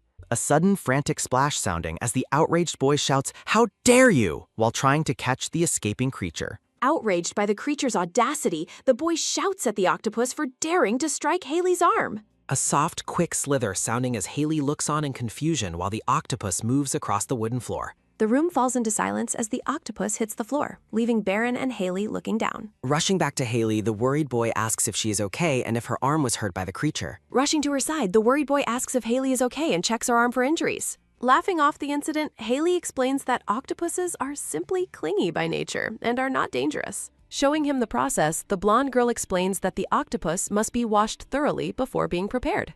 Displaying the result, Haley shows how the octopus is meant to be rolled tightly around a stick. Explaining that they will grill it, Haley smiles while Baron stares at the stick with deep suspicion. Deciding to take charge, the boy declares he will handle the raw preparations himself from now on. Hovering with an intense aura, Baron insists on doing the prep despite Haley's offer to help. A wet squelch sounds as Baron's hand grips the slimy creature while he lets out a groan. Straining with effort, the black-haired boy shouts as he battles the slippery tentacles within the wooden bucket. Panting with exhaustion, the boy finally finishes the task and wipes sweat from his brow in relief. Looking on with surprise, Haley admits that his hands are much more skilled at preparation than she imagined. Moving on to the next phase, Baron prepares to use a knife as Haley looks on with concern. Fearing for his safety, the blonde girl panics and warns Baron that sharp knives are extremely dangerous. A series of sharp swishes sound as the boy's hands move with incredible speed and precise coordination. Holding the plate out, Baron calmly tells his sister that everything is fine while she stands frozen. A quick whirring sounds as the black-haired boy effortlessly spins the heavy kitchen knife around his finger. Standing with confidence, the boy admits that he is actually exceptionally talented when it comes to knives. Amazed by his skill, Haley wonders if his talent stems from his potential as a knight commander. Telling Haley to keep cooking, the boy stares at the octopus and promises to finish the prep. Entering the second round of work, Baron continues his frantic preparation while Haley stirs a large pot. Crouching together over a hot grill, the pair carefully roasts the octopus sticks over the open flames. The table is set with bowls of steaming rice, hot soup, and a plate of grilled octopus. Looking over the meal, Haley is deeply moved to finally see authentic Korean food after so long. Hearing a knock at the door, Haley realizes their guest Raven has arrived just as lunch finished. Catching a glimpse of their visitor, the blonde girl's eyes widen with a look of pure, delighted surprise. Standing tall in elegant attire, the black-haired man named Raven holds a large, vibrant bouquet of roses. Offering the small gift, Raven is thanked by Haley as she admires the beauty of the flowers. Inviting him inside, Haley explains that lunch is ready while Baron glowers at Raven's flamboyant entrance. Looking between the two men, the blonde girl lets out a soft sound of sudden, confused realization. Raven asks what is wrong, and Haley explains that seeing Baron beside him revealed something quite new. A height comparison graphic shows that Baron has grown significantly taller since Raven's last visit a few days ago. Questioning the change, Haley recalls that Baron was previously only as tall as Raven's waist. Laughing nervously, Raven makes up an excuse about wearing high-heeled shoes during their previous meeting. Ushering him to a seat, Haley quickly changes the subject while Baron looks up at Raven suspiciously. Glancing toward the boy, Raven is relieved his excuse worked, but notes his majesty has clearly grown. Deep in thought, Raven wonders if the boy's magical mana is already beginning to return to him. Putting on a polite smile, the black-haired man prepares to join the commoners for their unusual meal. Admitting his curiosity, Raven asks about the unfamiliar dishes, which Haley describes as being very healthy. Sitting together at the outdoor wooden table, the group begins their lunch as Baron thanks his sister. A soft, quick slide sounding as Raven lifts a spoon to his mouth to taste the unfamiliar, healthy broth. Raven brings a spoonful of the hot clam soup to his lips to begin eating. Golden light erupts behind Raven as he is hit by an explosion of flavor, questioning the incredible taste of the soup. An explosion of flavor shocks the black-haired man, causing him to question what he is tasting. Images of cabbage, onions, and clams swirl together as Raven marvels at the flavorful broth made from such simple ingredients. He ponders how a simple broth made of clams and vegetables can be so incredibly complex. A thought bubble expresses Raven's total shock at how a broth could taste so clean yet remain so incredibly flavorful. The man notes the soup is remarkably clean yet deeply flavorful, surpassing his expectations.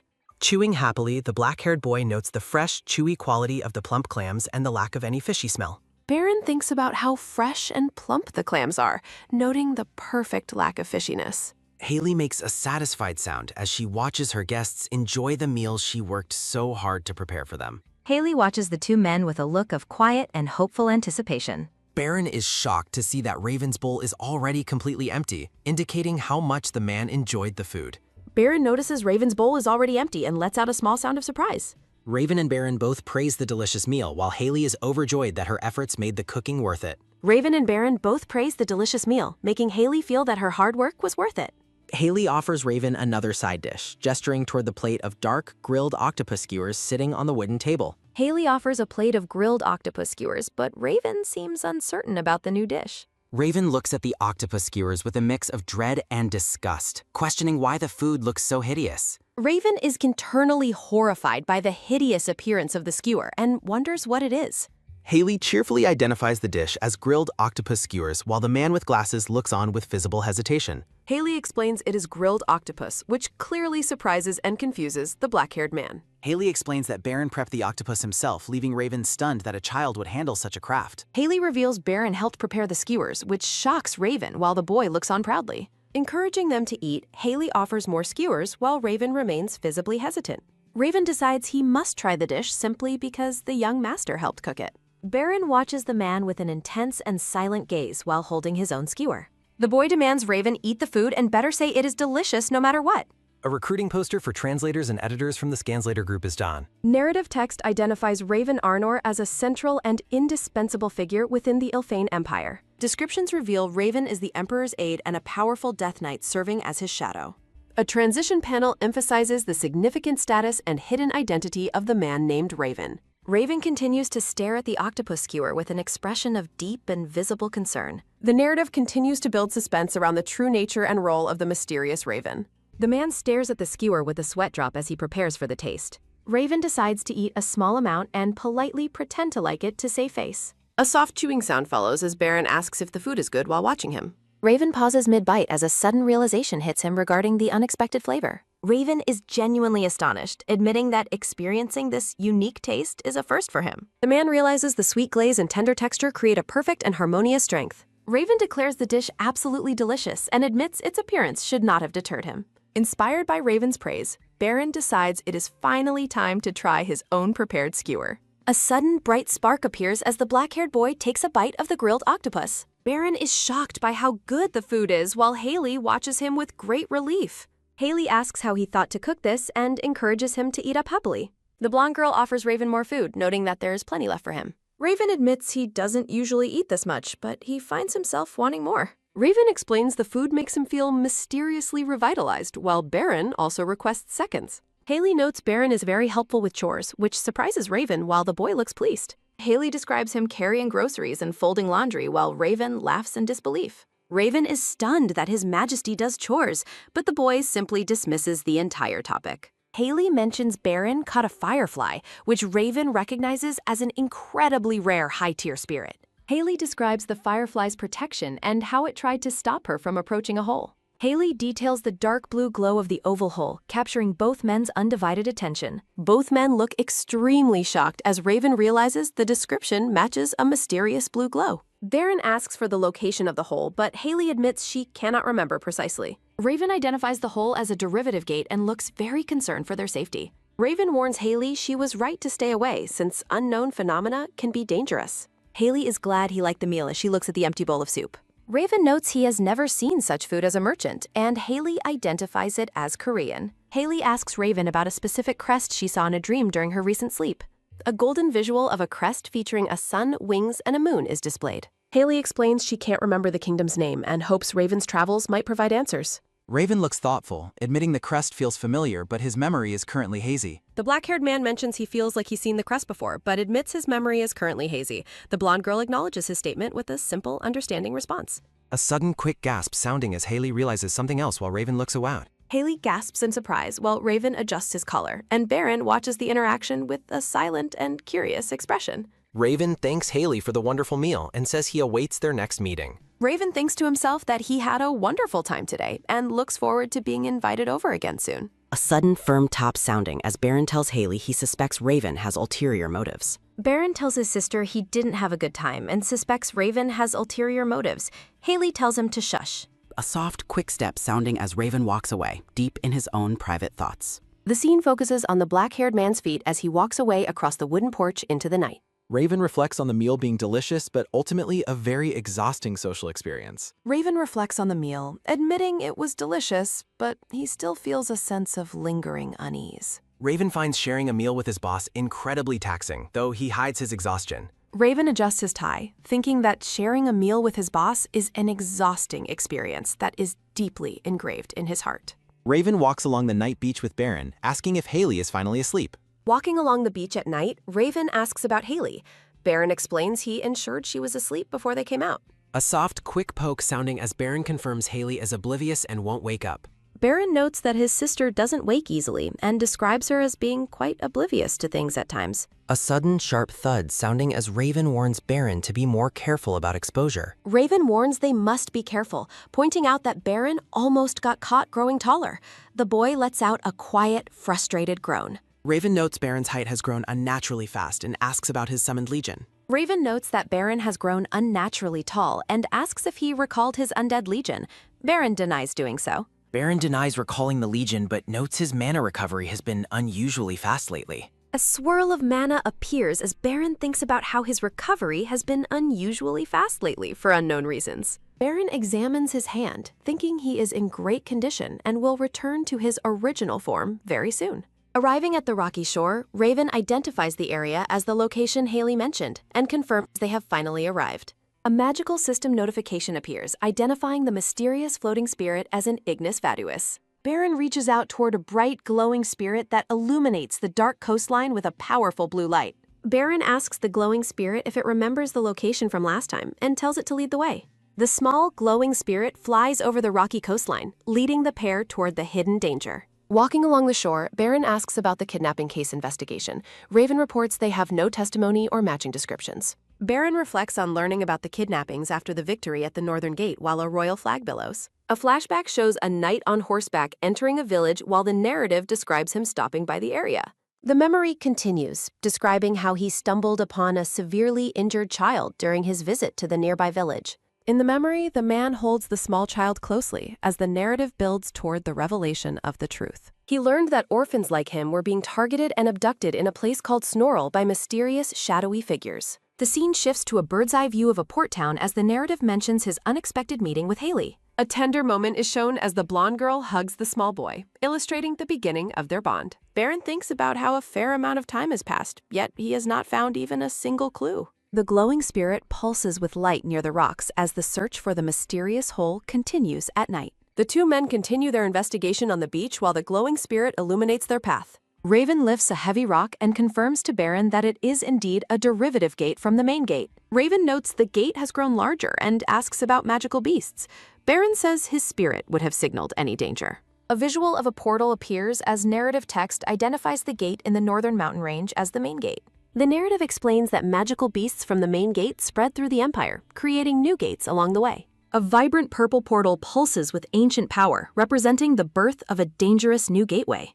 These are identified as derivative gates that start small but grow large enough for beasts, connecting back to the north. An enormous, swirling purple portal is shown as narrative text warns that its danger level is truly beyond all imagination. The night sky remains vast and silent, filled with stars as the investigation continues below. A heavy, low rumbling sound echoes across the dark sea as the coast begins to tremble. Back in the house, Haley suddenly wakes up with a look of pure shock and confusion on her face. Haley sits up in bed, wondering if she just felt an earthquake as a soft rustling sound fills the room. Haley reaches out toward Baron's side of the bed and calls for him to wake up as she feels around. The blonde girl looks at the empty space beside her in bed with a confused and worried expression. Standing alone in the dark room, the worried blonde girl wonders where Baron could have gone in the middle of the night. At the beach, Raven looks at the growing dark hole and decides they must act before it gets any bigger. Raven channels a swirling green energy around his hand and declares his intention to destroy the dangerous gate immediately. Baron reaches out and places a hand on Raven's arm, telling him to wait before he launches his magical attack. Raven asks what is wrong, and Baron explains that he needs to consume the mana to return to his normal height. The black-haired boy reaches out toward the swirling darkness, beginning to manifest his own powerful magic. Baron pulls a large, shadowy sword out of the gate and declares that he will destroy the portal himself. Raven offers to handle the gate since it costs much mana, but Baron holds his dark sword, saying the size is perfect. A sudden heavy thud sounding as Baron plunges his massive dark sword directly into the center of the portal. A massive, shadowy blade plunges violently into the center of the swirling purple portal. Splash! The black-haired boy exerts his power, forcing his blade deep into the swirling energy to destabilize the magical structure. The black-haired boy uses both hands to drive the dark hilt downward, triggering a luminous explosion. Boom! Raven explains that overloading a gate with mana causes space to collapse, though the energy cost is typically quite immense. Raven observes the distortion, explaining that overwhelming a derivative gate with mana causes space to collapse entirely. The boy focuses his transcendent abilities, utilizing a destructive method that would be nearly impossible for any ordinary magic user. Narrative text notes that destroying a gate this way requires the boy's truly unique and transcendent abilities. A sudden, sharp crash sounding as the derivative gate shatters into countless purple fragments and disappears into the night. The structural core of the portal shatters into fragments as the dark blade pierces through its center. A gentle hand reaches out to pat the top of the boy's head in a quiet gesture of approval. The man in glasses reaches out and places a comforting hand on the black-haired boy's head. Baron asks if his new size is small enough to avoid Haley's suspicion. Raven confirms he has shrunk significantly. The boy asks if his current height is sufficient, and Raven confirms he has shrunk enough now. Standing on the shore, the black-haired boy calls out the name Carmen to summon a new and helpful ally. Looking toward the nearby rocks, the black-haired boy calls out the name Carmen to summon his companion. A sudden light pops, sounding as a small gray rock spirit with a tiny green sprout appears on the ground. A small, living rock with glowing eyes and a sprout on top reacts to the call. Pop! Baron commands the spirit to scan for other gates and patrol the area. The spirit signals its agreement enthusiastically. Baron orders the rock spirit to scan for other gates and maintain a patrol, receiving an enthusiastic response. A sudden low rumble sounding as the duo continues to stand together on the beach under the moonlight's glow. A low, heavy rumbling continues to echo across the coastline as the magical portal finally disappears into darkness. A sudden, loud boom sounding as Raven and Baron look up at a massive streak of light in the sky. The two men are suddenly distracted by a bright, streaking light moving across the dark night sky. A glowing spirit orb pulses with a pure white light as it floats above the quiet beach. The black-haired boy watches the spirit fly away, realizing it is heading directly toward their remote cabin. A look of sudden realization and dread crosses the boy's face as he realizes something has gone wrong. Raven suggests that the magnitude of the earthquake likely woke Haley and caused her to search for him. The boy worries that his sister will panic upon finding his side of the bed empty tonight. A decision is made to return immediately since the objective of destroying the gate is finally complete. Raven addresses the boy with deep respect, confirming their departure as the glowing spirit leads the way. A soft sound of footsteps approaching across the sand draws the black-haired boy's immediate and concerned attention. Both men pause and look toward the source of the noise with expressions of confusion and mild surprise. In the distance, a small figure stands near the edge of the water, calling out for someone. Standing alone on the shore, the worried blonde girl calls out into the darkness with a shaking voice. The black-haired boy's eyes widen in shock as he hears his name being called from the beach. The boy shouts out for his sister as she continues to search the dark coastline for him. Baron rushes toward the blonde girl with Raven following closely behind as they finally reunite on the sand.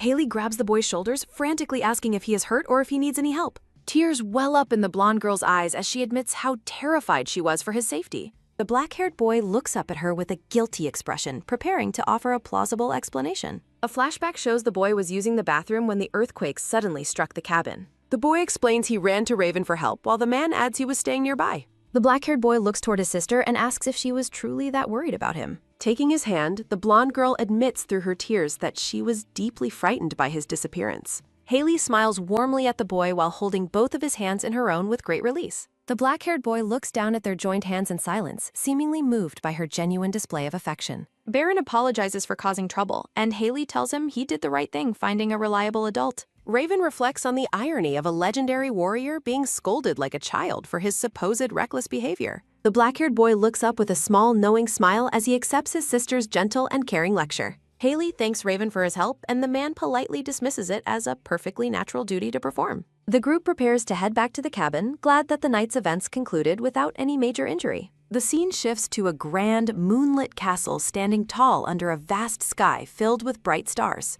A sudden, heavy sound echoes through the corridors of the large building in the middle of the night. Thud! A woman with long red hair stirs in her bed, groaning softly as she is woken from sleep. Sitting up and sighing, the woman complains about being disturbed at such an inconvenient and early hour of dawn. Her hand reaches out toward a small brown bag resting on the table beside her bed. She opens the satchel with a soft sound, revealing several small, dark pouches tucked away inside the bag. The woman holds a glowing green crystal in her hand, identifying it as the sprout of seed number 8. Entering a massive library, the red-haired woman searches the tall shelves for information regarding the crystal's specific location. Examining a map, she identifies Snorrel as the location and wonders if he went there for the kidnappings. Narrative text identifies Niloa Kate, first princess of Kate Kingdom, as she vows to find him at the site. Staring at the magical seeds, the woman refers to someone as her very own male lead. The glowing seed and stone pulse with a dark, magical energy under the night sky. A journal entry marks the first day since her transmigration began in the imperial year 869. A hand meticulously records the first day of her strange transmigration journey in a diary. A soft, quick rustle sounding as a page turns to reveal more of her private history. The soft, dry rustle of paper sounds as the diary page turns over to reveal war. The narrator describes her ordinary life in the modern world before her sudden and unexpected death. Narrative text recounts an ordinary life ended abruptly by a sudden and very mysterious death. A young girl with long blonde hair and green eyes stands in a beautiful garden setting. The young blonde girl, Niloa, stands in a ruffled green dress, appearing quite small and delicate. Text reveals that the girl realized her situation the moment she heard her new royal name. Realization strikes the young girl as her new name confirms her current and unbelievable reality. She explains that this world is actually the setting of a novel she had once read. She identifies this world as the setting of a novel she read about a scamming princess. A chibi version of the girl works at a desk determinedly writing down her observations. The blonde child focuses intently on her writing, her expression masking very deep and serious thoughts. A text box clarifies that this current time is 10 years before the novel's main events. A realization dawns that she has arrived a decade before the actual novel's events start. The girl realizes she is not the heroine, who is actually a princess from an enemy kingdom. She considers the original heroine, Lovina, who was a princess from a rival and warring kingdom. A grand title appears, announcing the world as the princess who swindles others for gain. The narrator recalls how the original heroine boldly swindles others while making a daring escape. Chibi illustrations depict the original heroine's bold swindles and escapes within the context of the story.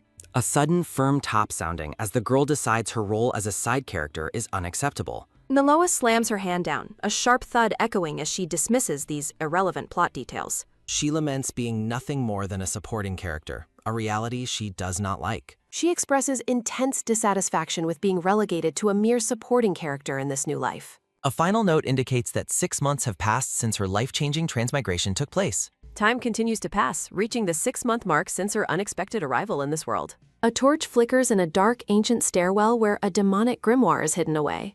Magic circles glow as the grimoire reveals the power to create dangerous and expanding derivative gates. Chains and a heavy iron lock secure the secret knowledge guarded by the royal house.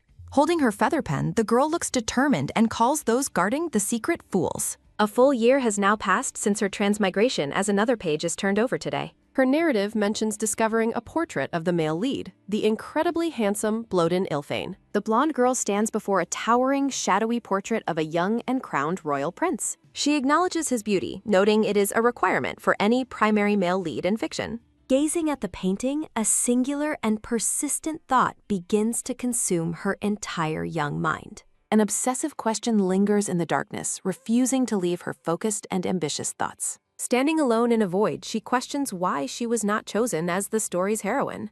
Another page flips, signaling the progression of her life and her growing, dark ambitions. Naloa watches as a saintess searches for a suitable future empress among the many gathered princesses. She worries that the original plot will inevitably lead to Lavina becoming the supreme empress. The prospect of the original ending fills her with a deep and twisting sense of resentment. She clenches her fist, wondering if she can simply rewrite the original story by her hand. Magical energy swirls as she considers her secret role in creating the dangerous, growing gates. Bathed in a violet glow, the girl looks upward with a gaze full of dark resolve. She coldly contemplates the total destruction of a single kingdom to achieve her own personal goals. A hand reaches for the forbidden, chained book, determined to remain completely undiscovered by others. 4 years have now passed since she first entered this fictional and novel-based world. War flags flutter amidst thick smoke as monsters and Kate's forces invade the kingdom of Thailand. A crown falls with a soft swoosh as the original heroine meets a tragic final end. A transitional beat bridges the gap to her ultimate and chilling conclusion about her own fate. Walking past fallen bodies, she believes the rival princess should never have been born a royal. The cloaked girl looks back, ready to proceed now that things have escalated as planned. With a manic laugh, the blonde girl vows to eliminate every potential rival at the root. A heavy crackle fills the air as she burns the palace to remain the sole princess. Her boot crushes a golden crest with a loud crunch, signaling her ruthless and total triumph. She desires to be the only princess left to end up with the desired male lead. The blonde girl stands amidst the raging, bright inferno of her enemy's fallen and burning kingdom. Laughing gleefully, she celebrates being the only woman left to claim the handsome male lead. The scene shifts to a grand, multi-spired castle standing tall under a bright and sunny sky. A hand holds a letter with a red seal, a soft flutter sounding in the breeze. Now older, the blonde girl wonders what is delaying the crown prince's expected appearance in the kingdom. Nearby, 2 men discuss the prince's absence despite a victory report from the distant northern gate. 2 noblemen discuss the crown prince's puzzling delay in returning after securing a major victory. They mention rumors that the prince is staying away specifically to hunt and destroy new derivative gates. They gossiped about rumors of the prince hunting down every remaining gate before coming home. Narration confirms that Naloa has come to the imperial palace solely to intercept and meet the prince. Narrative text reveals that a princess has arrived at the palace specifically to meet the prince. Seated at an outdoor table, the blonde-haired princess reviews her correspondence with a calm and focused gaze. An older blonde woman sits alone, her gaze fixed on a letter with quiet intensity. She realizes the prince is currently occupied with the very gates she has been secretly planting elsewhere. She considers his relentless crusade against the gates, her expression revealing a hidden and calculated scheme. A sudden light top sounding as she smiles, plotting to use the gates to lure him to her. A dark smirk plays on her lips as she thinks about her power over the gates. She finds the grimoire's power incredibly useful and wonders why her ancestors never chose to utilize it. She realizes she can manipulate the prince's movements by planting gates exactly where she desires. A glowing magical circle represents the ancient power she has successfully mastered for her own selfish desires. Glowing symbols illuminate the room as she mocks the royal family's failure to use this power. Back in her library, Noloa observes that the male lead, Bloden, is finally drawing nearer to her. Looking out into the night, she observes that her intended target is drawing closer with every victory. Holding small dolls, she reflects on 10 years of preparation to become the one and only heroine. She reflects on her decade of preparation to finally claim her place as the story's true heroine. Looking toward the window, Noloa notes that very little time remains before her grand finale begins. With the prince now 18, she knows her time to act is rapidly coming to an end. A sudden quick creak sounding as she asks her maid if anyone is waiting outside her door. She calls for her staff, and a maid enters the room to receive her mistress's late-night orders. Noloa commands her maid to prepare for a departure to Snorl to meet with the regent's sin. The woman commands her maid to arrange a meeting and prepare for an imminent departure to Snorl. A sudden long sigh sounding as the princess stands alone in her massive library, contemplating her destiny. A soft sigh escapes her as she stands alone in the library, illuminated by a green glow. High above, the starry night sky echoes her racing heart and her mounting excitement for the future. The tall blue-roofed tower of the castle stands silent under a vast and star-filled night sky. A massive stone castle tower stands silent and imposing under the vast, sparkling canopy of stars. A sudden low murmur sounding as the scene shifts to a bustling, sunlit coastal village marketplace. The sun shines over a bustling village marketplace as locals go about their busy morning routines. Haley and Baron walk through town with a basket of conches, planning to visit a local shop. Haley and Baron walk through the town square carrying a wooden bucket filled with fresh conch shells. Baron pauses as he overhears locals whispering about missing children and a fruit seller's vanished daughter. Baron overhears the villagers gossiping about more missing children and a fruit seller's daughter who vanished. The black-haired boy realizes that the serial kidnappers from his previous life are active once again. A dark flashback shows a child being led away into the shadows by a mysterious looming figure. Baron considers repeating his old tactics and offering himself as bait to lure the criminals out. A sudden, frantic shout for a boy named Peter rings out, startling everyone in the crowded marketplace. Haley is knocked off balance as a man rushes past, causing her to cry out in surprise. Her grip slips from the handle as the heavy wooden bucket begins to fall toward the ground. A loud splash and clatter sound as the conches spill out, rolling across the dusty market path. Baron checks on his sister as a heavy thud echoes from the bucket hitting the stone floor. Haley reassures him she is unhurt, her attention fixed on the man running away in total desperation. She recognizes the man as Uncle Ben and hears him calling out for his missing son, Peter. Baron realizes the situation is dire as he identifies the child mentioned by the panicked man.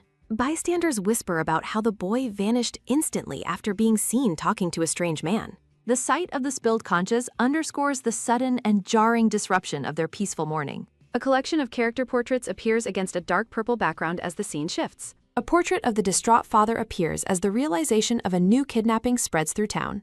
A dramatic focus on the victim's identity confirms the boy's worst fears about the ongoing crime spree. Haley stands frozen in shock, her eyes wide as she processes the terrifying news of the disappearance. Baron suggests they wait at the store to help their neighbor manage things during the search. Haley agrees that helping their neighbor is the right thing to do during such a terrible crisis. She reaches down to retrieve the scattered conches, her mind racing with a sudden and startling realization. She remembers that this village was the central location for a major kidnapping arc in the novel. She recalls the original plot where Noloa accidentally discovered the kidnapper's lair while traveling for love. A silhouette shows the princess falling for the prince, setting the original events of the story in motion. Floral borders frame a memory of the couple together, representing the idealized romance from the book. Haley calculates the ages of the characters, noting the age gap between the hero and the antagonist. Memories of a ship and heavy chains detail how the secret room was eventually discovered. She realizes she knows everything from the location of the base to the identity of the mastermind. A look of profound shock crosses her face as she understands the power of her future knowledge. Her eyes glow with intensity as she realizes she holds all the answers to the current mystery. The scene shifts as a chapter card appears against a bright and clear sunny sky. Back at the market stall, Haley insists they stay and help despite Baron's eagerness to leave. Haley insists on staying, though she acknowledges the daunting scale of the kidnapping situation. Chibi Haley ponders the overwhelming scale of the truth she has discovered despite her knowledge. She worries that her status as a commoner extra prevents her from being able to help. Haley wonders if she can solve anything as an extra while silhouettes of criminals loom. Haley considers letting the main characters handle the incident as it was written in the novel. She considers letting the main characters, Bloden and Noloa, handle the trouble in Snorl objectively. A purple grimoire appears in a vision representing the ancient magic involved in the mystery. A detailed illustration shows the purple and gold book representing the original novel's set plot. Haley decides that staying out of it would be the safest and most natural solution. Narrative text suggests that following the original plot would be her safest and most natural path. She tells herself to avoid intervening while Baron watches her with a curious gaze. TB Haley tells Baron that they should stay out of the current situation for now. Haley thinks about her situation, reaffirming that she is merely an extra in this world.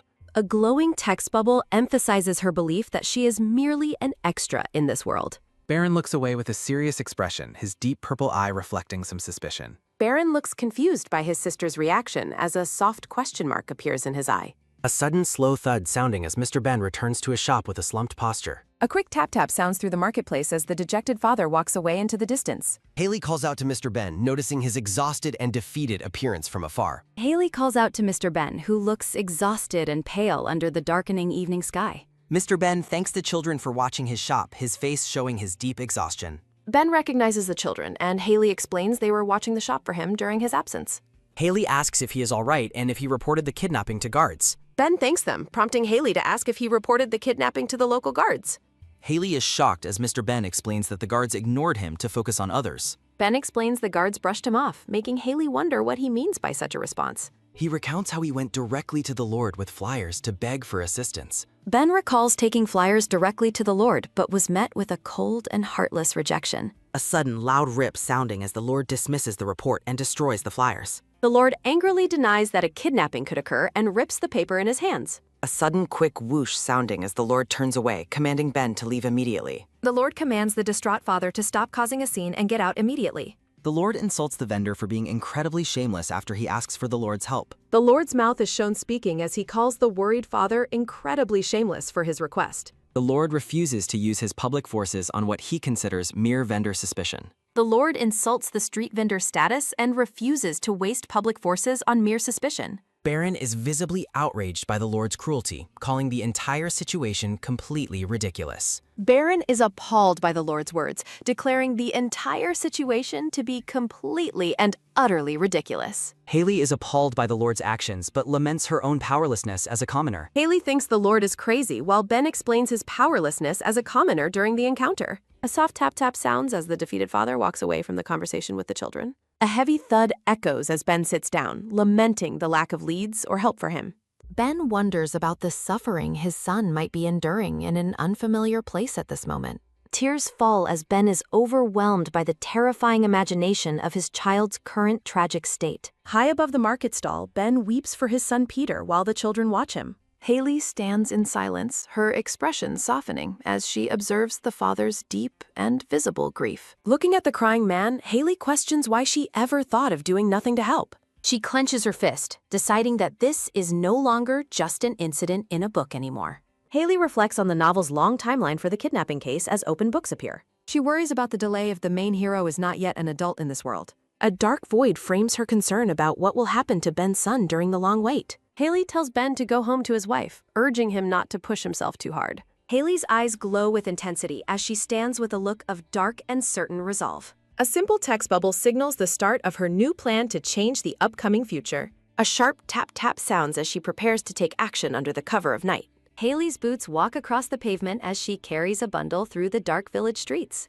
Haley resolves to help Mr. Ben and his son, her determination growing with every silent step. Haley notes that her preparations are complete and Baron is safe with Mr. Raven for now. A soft sniff sounds as Haley pauses in the moonlight, ready to begin her dangerous search. The scene shifts to a tall building standing silent and still under the starry night sky. A glowing text bubble announces her ultimate goal to go and save the kidnapped children tonight. A series of quick tap-tap-tap-tap sounds follow as Haley runs toward her destination. Baron looks skeptical as he watches his sister's dramatic departure with a confused and serious expression. Baron questions why his sister looked so resolute only to head to a rundown restaurant building. Baron notes the rundown exterior and lack of customers, agreeing that the place is truly terrible. Peeking from behind a wooden wall, Baron wonders what could have suddenly changed his sister's mind. Haley's back is shown as she walks into the darkness toward her hidden and intended destination. A quick clatter-clatter sounds as the scene shifts back to a large house in the evening.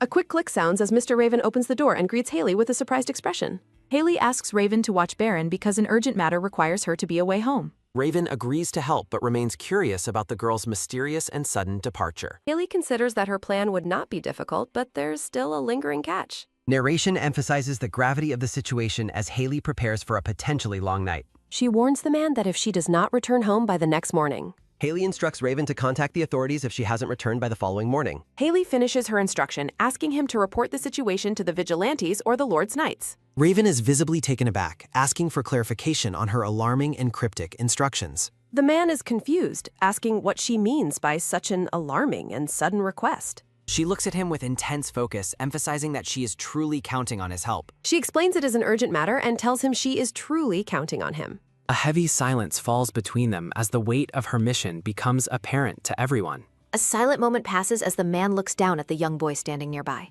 A sudden, low creak sounding as Haley bows deeply, thanking Raven for his silent understanding. The man bows, acknowledging that although he doesn't know the circumstances, he understands her request. Haley thanks him and makes one final plea for him to take good care of Baron. Baron admits he only stayed quiet because of her firm attitude, though he remains deeply worried. Baron thinks he stayed quiet because her attitude was so firm, but he is still worried. Sensing a true crisis, Baron commands Raven to follow her, addressing him with an unexpected authority. Baron isn't certain but knows something serious happened, so he orders Raven to follow her. Raven obeys. A grand title card marks a significant turning point as the rescue mission officially begins. A decorative title card marks a shift in the story's focus and atmosphere tonight. Haley takes a moment to compose herself, letting out a long sigh before entering the den. A soft sigh escapes her as she catches her breath outside the rundown restaurant. A sudden, loud creak sounding as her hand pulls the heavy iron ring of the door. Her hand reaches for a heavy iron ring and a slow, low creak sounds. Disguised in sunglasses, Haley enters the dark restaurant where several rough-looking men are drinking. Haley makes a bold entrance into the tavern, disguised in a pair of dark sunglasses. A scarred man questions her presence, reminding the others they weren't supposed to take customers today. The man with the scar asks why she is there, wondering if they agreed not to take customers. Maintaining a cheerful facade, Haley greets the room with a polite and unsuspecting greeting. Haley offers a polite greeting, her blonde braids visible as she introduces herself to the group. She stands tall in her simple disguise, smiling broadly despite the hostile atmosphere of the room. Haley stands confidently in her disguise, ready to execute her plan to blend in. The workers are confused, wondering if someone hired a new staff member without any prior consultation.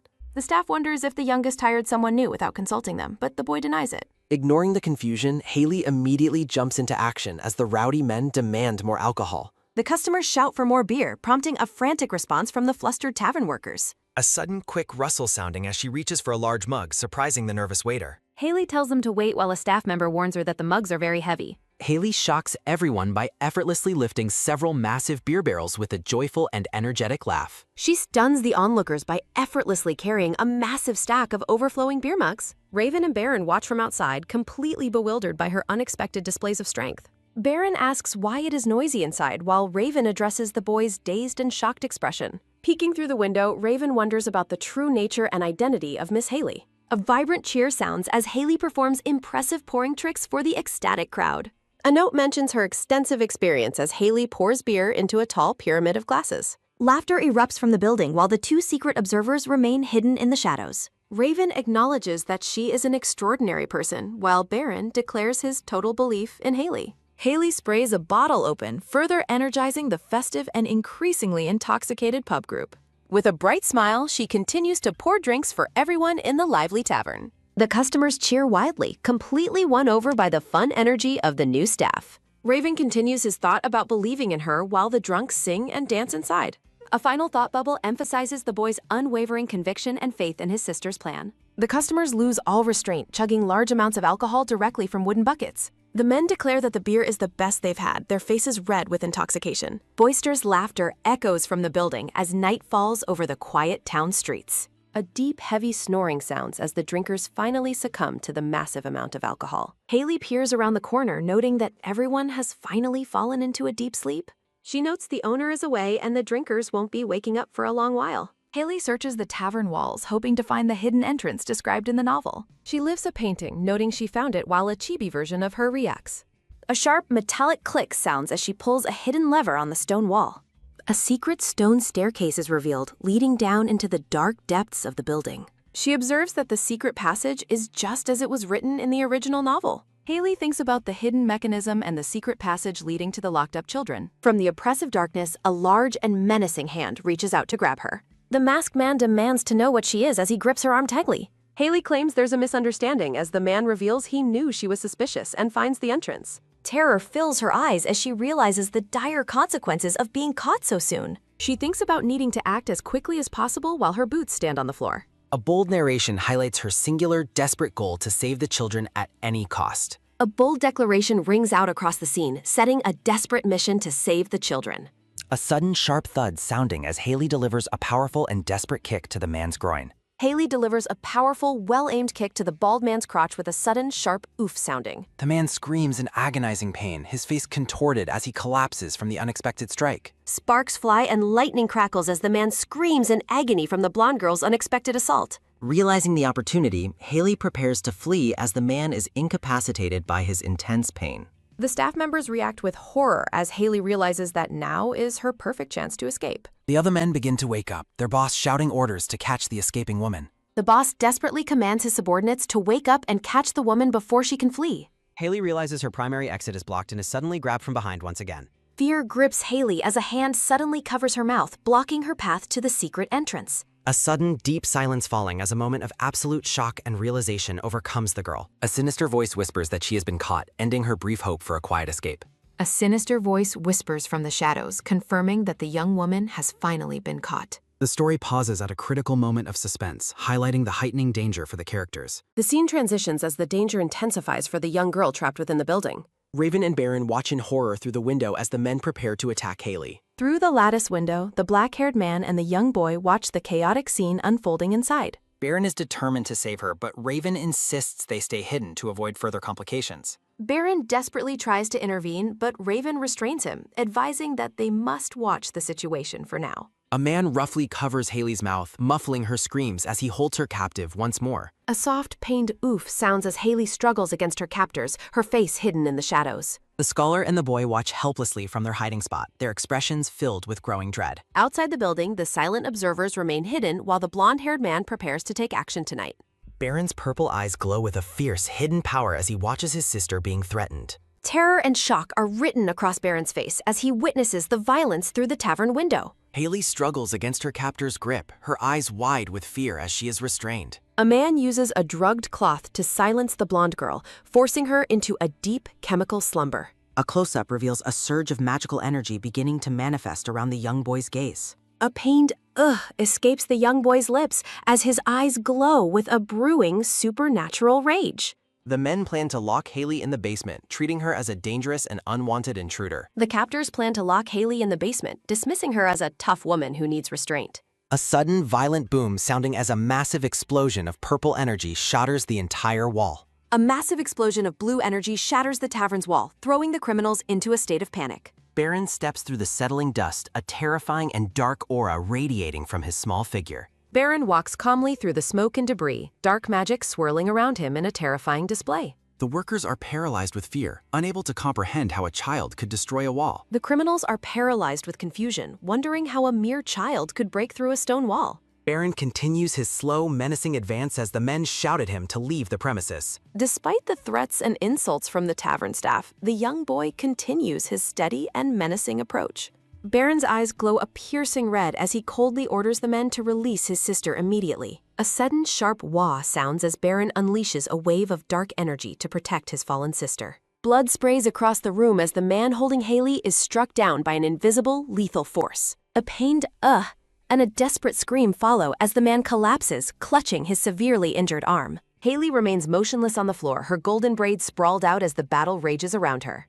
Baron rushes to his sister's side, begging her to wake up as he cradles her unconscious form. A soft, muffled sounds from Haley as she begins to stir slightly under her brother's touch. The young boy stares at her with intense concern, hoping to see a sign of life in her eyes. Silence fills the room as Baron holds his sister tightly, his dark aura continuing to grow and expand. Enveloped in a void of dark magic, the boy prepares to unleash his true and terrifying royal power.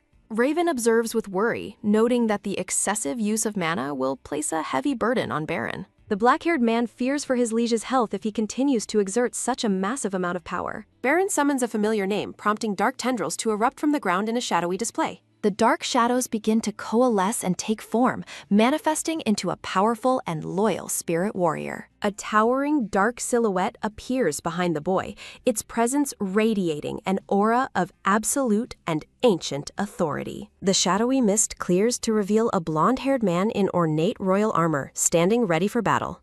The blonde warrior slowly opens his eyes, his gaze cold and focused on the enemies before him. Chimerus announces his presence, declaring that he has answered the call of his master in this dark hour. Kneeling with unwavering loyalty, the knight asks for his master's command to deal with the surrounding threat. Baron addresses both Raven and Chimerus, his voice cold and devoid of any mercy for the kidnappers. With a chilling and absolute resolve, the young monarch commands his followers to eliminate everyone in the room. Raven and Chimerus prepare for the slaughter, their expressions shifting to those of professional and lethal killers. The loyal subordinates acknowledge their eternal monarch, vowing to uphold his will and execute his final command. Raven informs the terrified staff that he will now personally take care of them, one by one. The criminals beg for their lives, revealing that an antidote exists and suggesting they should simply run. Chimerus looms over a bald man, noting that he was itching for a fight after being idle. A sudden, sharp "ah" sounds as the knight begins his ruthless and efficient work against the tavern workers. Raven cuts off the escape route of a panicked man, questioning where he thinks he is running to. Surrounded by green magical flames, Raven demands the location of the antidote to wake the sleeping Haley. The tavern workers fall to their knees, desperately apologizing and claiming that the entire incident was their fault. A sudden low crackle sounding as Raven's green magical energy intensifies within his dark gloved hand. Green energy crackles around his gloved hand as a sharp, sudden click sounds. Back on the floor, Baron continues to gently plead for Haley to wake up and return. Baron cradles his sister, pleading for her to wake up as the magic finally fades. Blaming himself for her condition, the young boy whispers that everything that happened is his fault. Still unconscious, Haley laments that everything happening is entirely her own fault tonight. A majestic, translucent image of a king appears behind Baron as he watches over his sleeping sister. Raven stands silently behind the mourning boy, while blue energy continues to swirl around. Tears well in the boy's eyes as he apologizes for failing to be there to protect her. Baron holds her hand tightly, apologizing for his failure to be there and protect her. Haley's hand suddenly twitches, signaling her return to consciousness after the long and dark magical ordeal. Hope flickers as the blonde girl's hand gives a soft, subtle flinch against the floor. Her blue eyes snap open, reflecting the light as she slowly wakes from the forced deep sleep. A vibrant blue eye suddenly snaps open as a soft, quick flutter sounds. Baron gasps in surprise, his expression shifting from deep, heavy sorrow to a sudden glimmer of hope. Baron reacts with a soft gasp as he hears her stir from the deep slumber. The two siblings share a quiet, intense look as Haley begins to process her strange new surroundings. Haley sits up abruptly, her gaze meeting Baron's as they are both bathed in light. Confused and weak, Haley calls out her brother's name as she gazes up at his tearful face. Dazed, she calls out her brother's name while trying to process her surroundings. Baron hangs his head, whispering a soft affirmation as the weight of his relief finally hits him. The young boy looks down, his face shadowed as he softly confirms his presence. A sudden, soft rustle sounding as the young boy throws his arms around Haley in a hug. Overcome with relief, Baron lunges forward and throws his arms around his sister.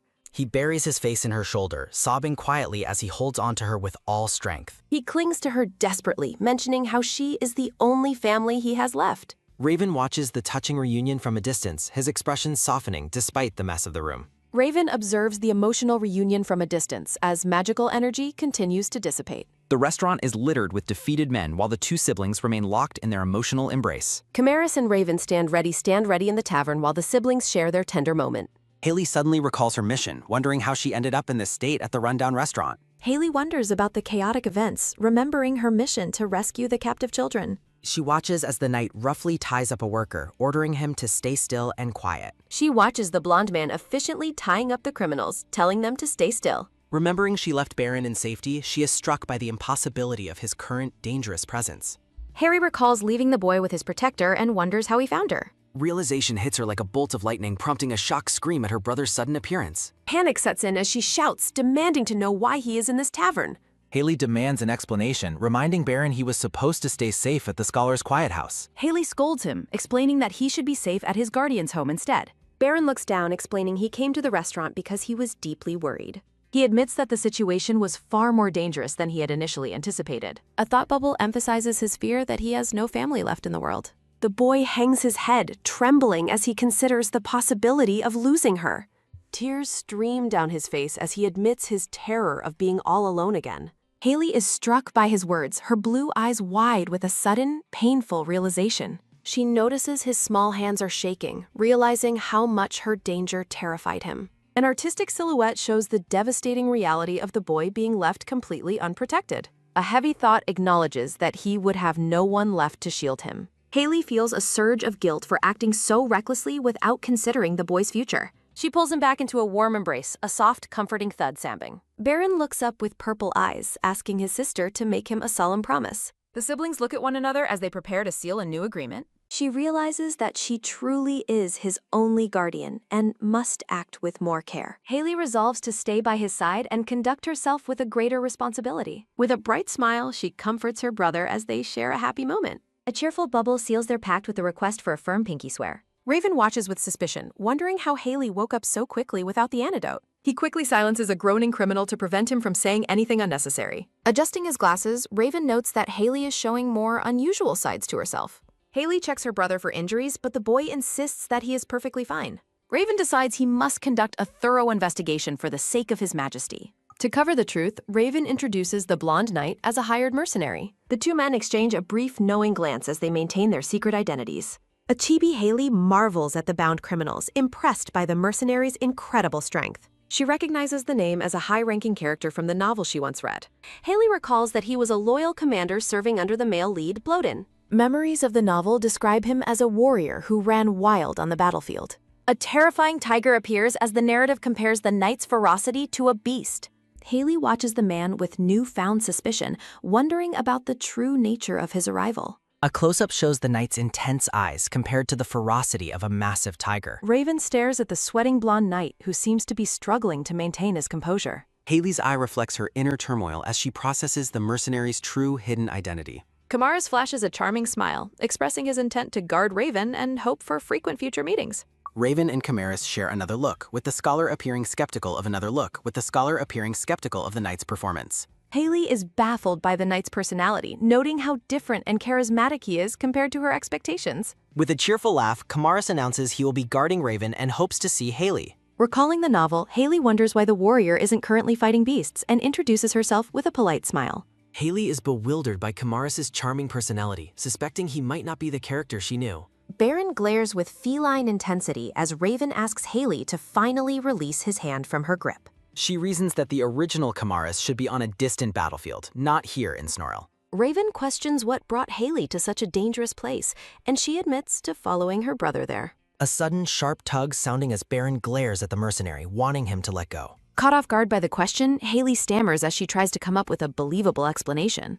Raven asks Haley what brought her to such a dangerous place, catching her completely off guard. Haley frantically explains the secret entrance and the kidnapped children, but privately worries about revealing the mastermind's identity. Haley panics, struggling to find a believable excuse for her presence at the rundown restaurant. The blonde girl frets internally, desperately searching for a natural way to explain her detailed knowledge of the situation. Haley chibifies as she overthinks how to explain the secret passage and the trapped children. A sudden, sharp gasp sounds as Raven's voice pulls Haley out of her panicked thoughts. Her inner thoughts reveal her struggle to come up with a natural explanation for her knowledge. Haley claims she sought information at the tavern to help find a kidnapped child, acting as if she were working there. Raven calls out her name, snapping her back to reality as she tries to hide her panic. She tells the men she discovered the passage by accident, prompting Raven to skeptically ask if her story is true. Haley lies, claiming she came to help search for information about a neighbor's kidnapped son. Observing the dark entrance, Raven suggests that the hidden area might be the primary hideout for the kidnappers. The group stands together in the tavern, contemplating the hidden passage and the defeated thugs.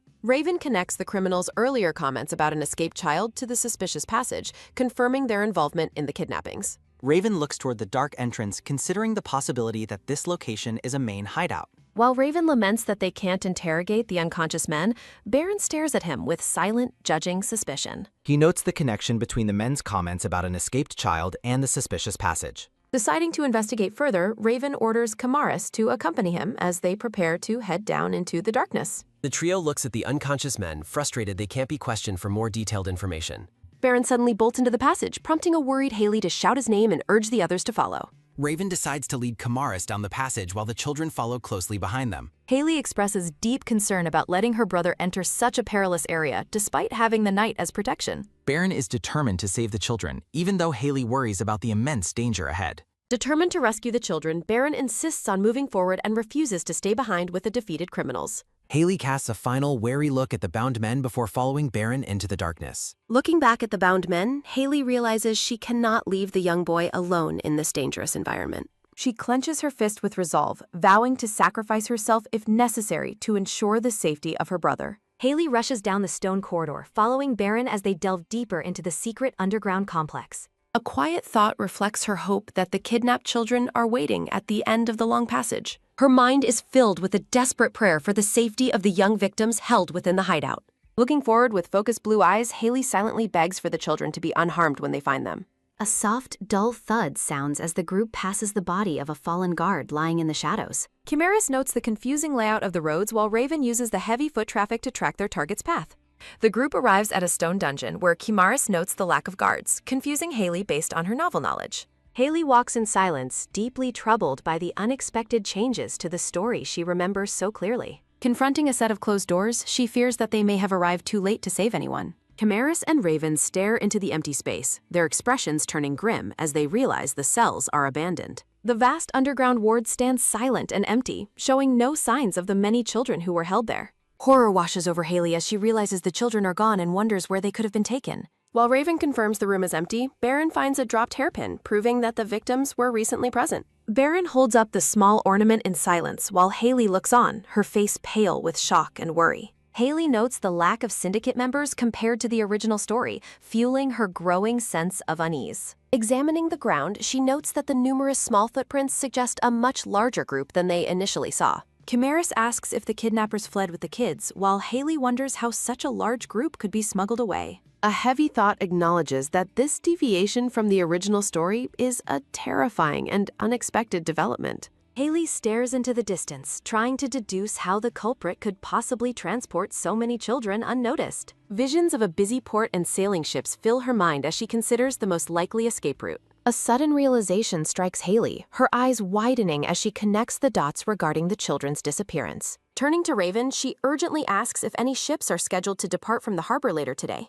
Raven recalls a ship bound for Baron Ayre's estate departing at dawn, confirming Haley's suspicions about the smuggler's destination. With renewed purpose, Haley declares that they must rush to the port immediately to intercept the departing vessel. A soft, rhythmic splash sounds as the large ship sits anchored at the moonlit docks, ready for departure. Criminals load crates as a man shouts orders to board, while Haley watches in panic as they prepare to sail. Chimeris asks if they should attack, but Raven warns that charging in would put them at a severe disadvantage. A pirate with an eye patch suddenly spots the group, shouting a challenge and forcing them to react quickly. Haley turns in surprise as a respectful voice addresses her, just as they are discovered by the smugglers.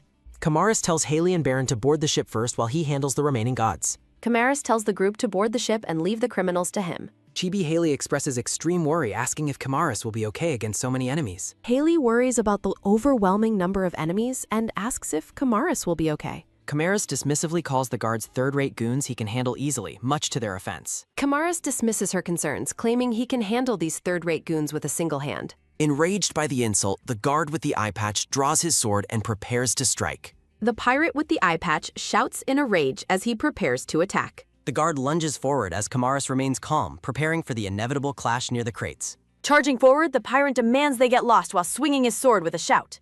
A sudden sharp crack sounding as Kamaris delivers a powerful blow to the lead guard's face. Chimeris looks on with a sharp gaze as a heavy blow is delivered off-panel.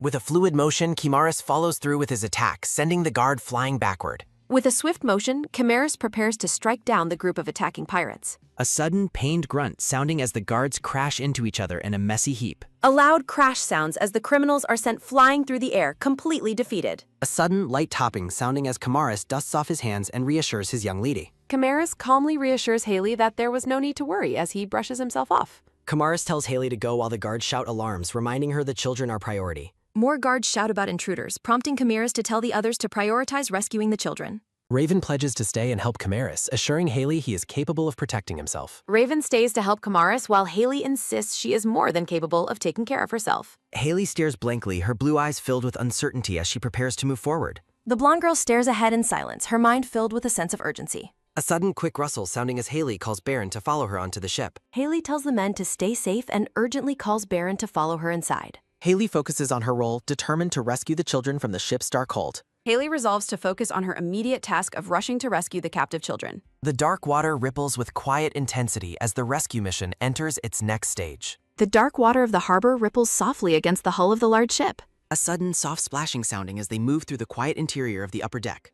A steady rhythm of footsteps echoes as the pair moves across the ship's wooden deck. Finding the deck deserted, Haley concludes that the children must be hidden in the area below. Haley notes the lack of guards on deck and realizes the children must be below. Haley spots a glass liquor bottle on the floor and picks it up for closer inspection. Haley stops as she spots a discarded green liquor bottle lying on the floor. A sudden, light scrape sounding as Baron considers if the heavy bottle could serve as a weapon. Baron considers using the heavy bottle as a weapon since it has some decent weight. Baron readies the bottle, noting it is better than nothing in case danger suddenly strikes them. Baron notes it beats being empty-handed while a dark figure lurks menacingly behind the unaware Haley. Baron's eyes glow with a dark power as he quickly strikes the hidden assailant down. A soft sound catches Haley's attention, causing her to stop and wonder what it was. Haley wonders why someone is unconscious, and Baron suggests the man simply got dead drunk. Haley spots a ring of keys on the unconscious man and decides to take them. The two continue their search, walking quietly through the storage area of the large ship.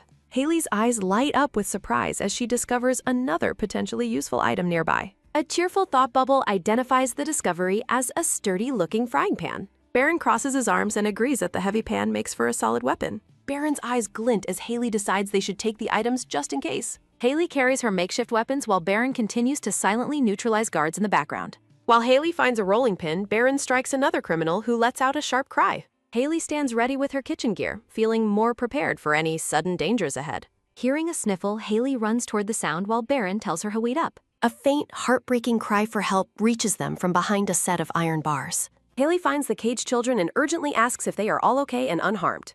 A girl explains they were locked up to be sold, prompting Haley to try the lock. Haley realizes the door is locked but remembers the set of keys she found earlier. A click sounds as Haley successfully unlocks the cage door with the stolen ring of case. Haley reassures the children they are safe while a boy wonders if they can go home. She promises the children they are leaving the ship and returning to their mothers and fathers. A warm thought expresses deep relief that the children are safe and appear to be unhurt. Haley looks on with a soft smile, her heart lightened by the successful rescue mission.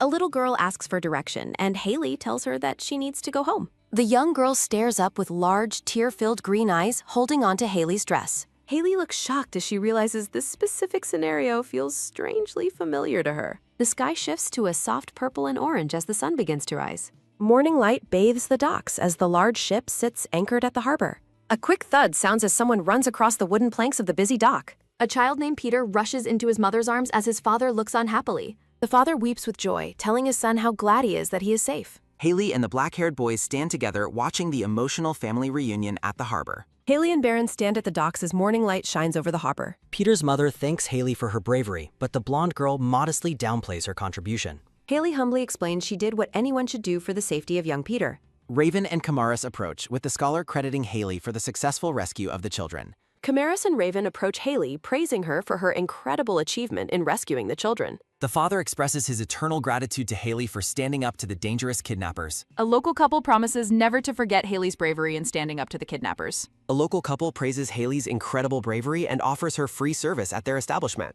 Business owners offer Haley free service on the house as a reward for her deeds. A shopkeeper welcomes her anytime, leaving Haley feeling overwhelmed by the villagers' sudden kindness. Haley warmly thanks the townspeople as they welcome her to visit their shops anytime. A man gently pats a young boy's head, the child beaming with pure happiness and safety. A bright smile lights up Peter's face as he receives a comforting head pat. Haley smiles warmly, heartened by the positive impact her actions have had on the village families. Haley looks on with a soft smile, her heart lightened by the successful rescue mission. The black-haired boy watches the scene with a serious, observant expression as the villagers celebrate. Baron stands by in silence, watching the crowd praise Haley for her courageous actions. Haley recalls her early days in the village when she was treated poorly and taken advantage of. Haley remembers her arrival in the village when people treated her poorly as an outsider. A narrative bubble reflects on how the local people viewed her as an unwelcome outsider.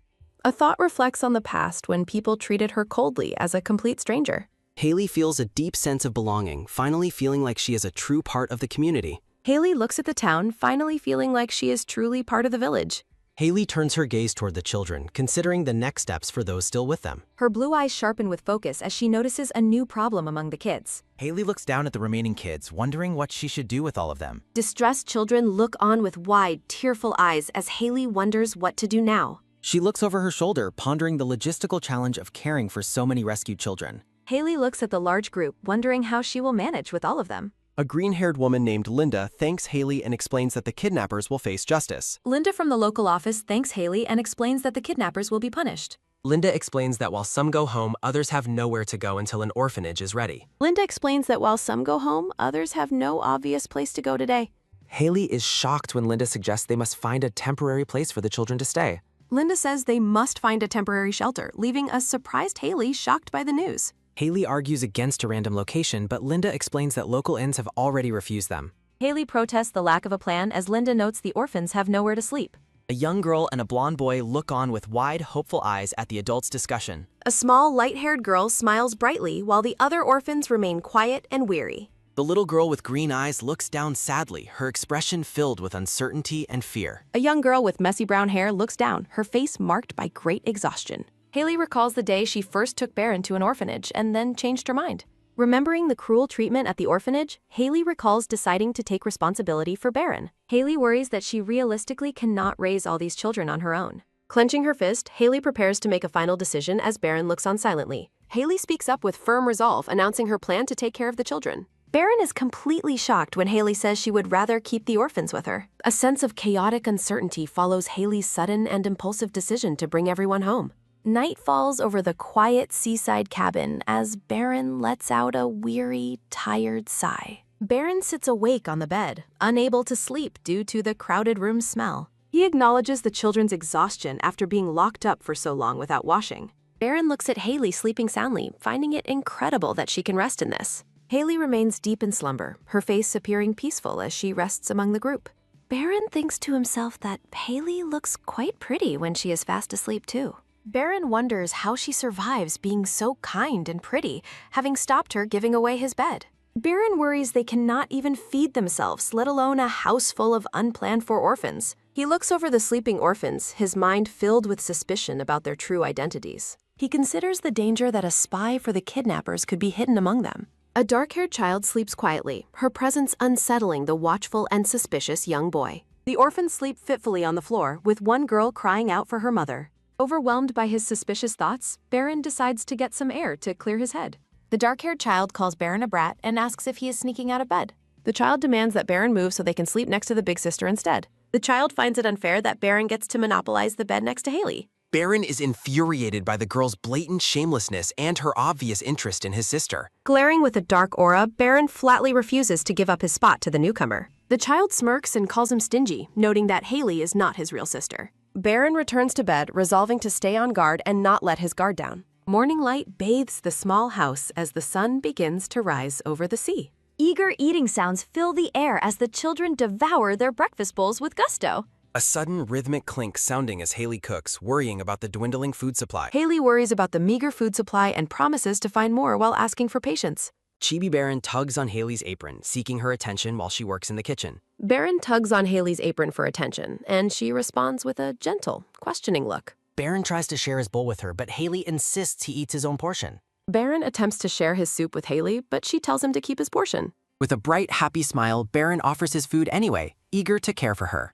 Baron insists on giving his food to Haley, offering the bowl with a happy smile. Haley beams with affection, praising Baron for how much he has grown and matured recently. Haley affectionately pats Baron's head while remarking on how much the boy has grown up. As Haley affectionately pats Baron's head, the rival girl watches them with an unreadable expression. Baron basks in the praise while the dark-haired girl watches them silently from the table. Baron silently vows never to yield his place by Haley's side to anyone else. A dark aura surrounds Baron as he resolves to never yield his special place by Haley's side. He prepares for a long-term rivalry, even if his opponent is just another small child. Watching the dark-haired girl eat, Baron determines that he will not yield to his new rival. Various promotional banners and credit pages signify the conclusion of this segment of the story.